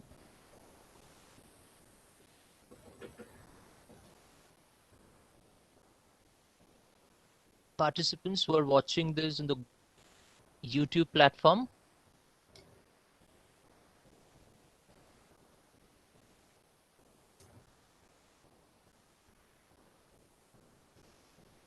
you can ask any question, participants. Okay, Gargi. Yeah.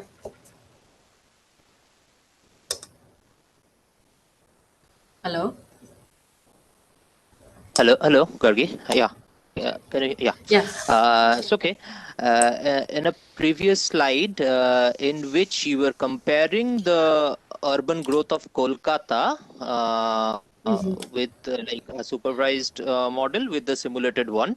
So you have said that the observed value was 3.26% and the simulated one was like 1.8% or so. So Yeah. so what sort of gap? Like there is a visible gap between the observed and the simulated one. So, when you are accepting or rejecting or proposing to accept the model, so what sort of gap you are or the freedom you are giving yourself to accept the model? Um, in reality, when I'm using this, I generally run multiple scenarios, right? So this validation, the values that I talked about in the exclusion layer, I did not use any restriction. So that's why the values were so high. When I have used different scenarios, like I talked about the spatial econometric model to create like a urban attraction layer, the values, the difference was around like just 0.1%. So in that case, so it's really a trial and error, and there's no such threshold. So based on how many scenarios you run, what type of data you use, you evaluate which one is the closest. And as I said, the observed map that I have used itself has got like 15% error, right? So so that means that maybe model is predicting something correctly in real world, but the error is already inside the observed data, so it's telling me it's wrong. So in those cases, what I do is generally look at the actual satellite image, if that's there, and try to find those type of some example areas where I see the model and the observed data are not matching. But say from my own experience, I know that it's highly likely that those urban areas, there can be urban areas, right? So you go and check and you see how things look in the satellite image, and then you decide which model to go with and what to avoid. Yes.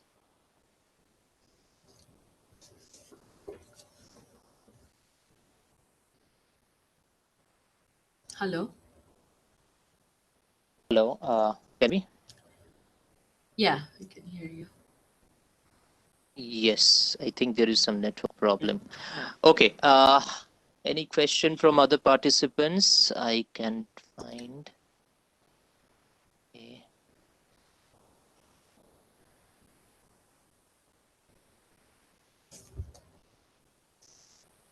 No, I think there are no more questions. Gargi, thank you very much for your precious time. And I was really worried about this like time difference. And when you said that, yes, I am ready to give my lecture, but there should be a time difference. Like we are like 9:30 here in IST time. So once again, I thank you, Gargi, for your nice presentation. Yeah. Yeah, thank you for inviting me. Yeah, it's 10 o'clock in the morning here, so I guess it's time for you guys to go to bed. Yeah. Yes, I go for your walk actually. Yeah. Now I would like to request Amit Banik to give the vote of thanks.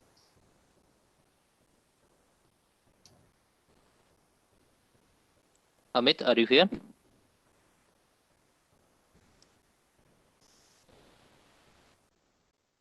Yes, sir. Amit? Yeah, Amit, can you hear me? Yes. Yeah. Yeah, it's time for the vote of thanks. Okay, sir. Am I audible? Yes, you are perfectly audible.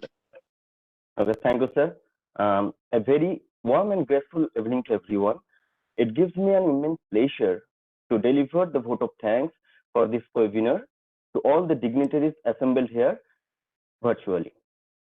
I, Amit Banik, on behalf of Shahid Nurul Islam Mahavidyalaya and the entire fraternity of the institution, extend my sincere thanks to the Almighty for helping us to fight against the COVID-19 and provide strength to overcome, and making this webinar a grand success too. First and foremost, I would like to thank our Chief Patron and respected President Madam Smt.Bina Mondal for always being supportive to us. Though she was not able to join today's webinar due to some administrative work, but she has sent her best wishes for this webinar. I would like to thank our Honorable Principal Sir, Dr. Muhammad Afsar Ali, for helping us to organize this webinar. Now, I would like to thank our IQAC coordinator and chief advisor, Dr. Arnab Bhattacharyya, for sharing his time and providing us with encouragement. Also, I'd like to thank other GB members, teaching and non-teaching staff of our college. I would like to show my special gratitude and thanks to our beloved speaker, Dr. Sayantan, for such a wonderful lecture. Sir, you truly made this evening enlightened for us. Your deep and intellectual way of imparting knowledge has added to the glory of this webinar. I would like to extend a hearty vote of thanks to our esteemed speaker, Madam Dr. Gargi Chaudhuri, who spared time from her busy schedule to grace this occasion. Today, we had an opportunity to hear your thoughts, and this will surely encourage us in all our future endeavors. I would like to thank our convener of this webinar and HOD, Department of Geography, Sri Subhasish Pramanik, without whose consent, patience, and technical support, this webinar wouldn't have been possible. I would like to thank our other members of organizing committee, Paramita Ghosh Mollik, Ritupana Chakraborty, Mahashweta Sadhukan, and Shuman Bhattacharya, for their constant support and being with us. Last but not the least, I would like to thank our beloved students, participants who have joined today and have given patient hearing and participated wholeheartedly to make this webinar a grand success.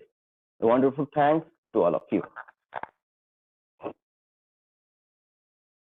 Thank you very much, Amit.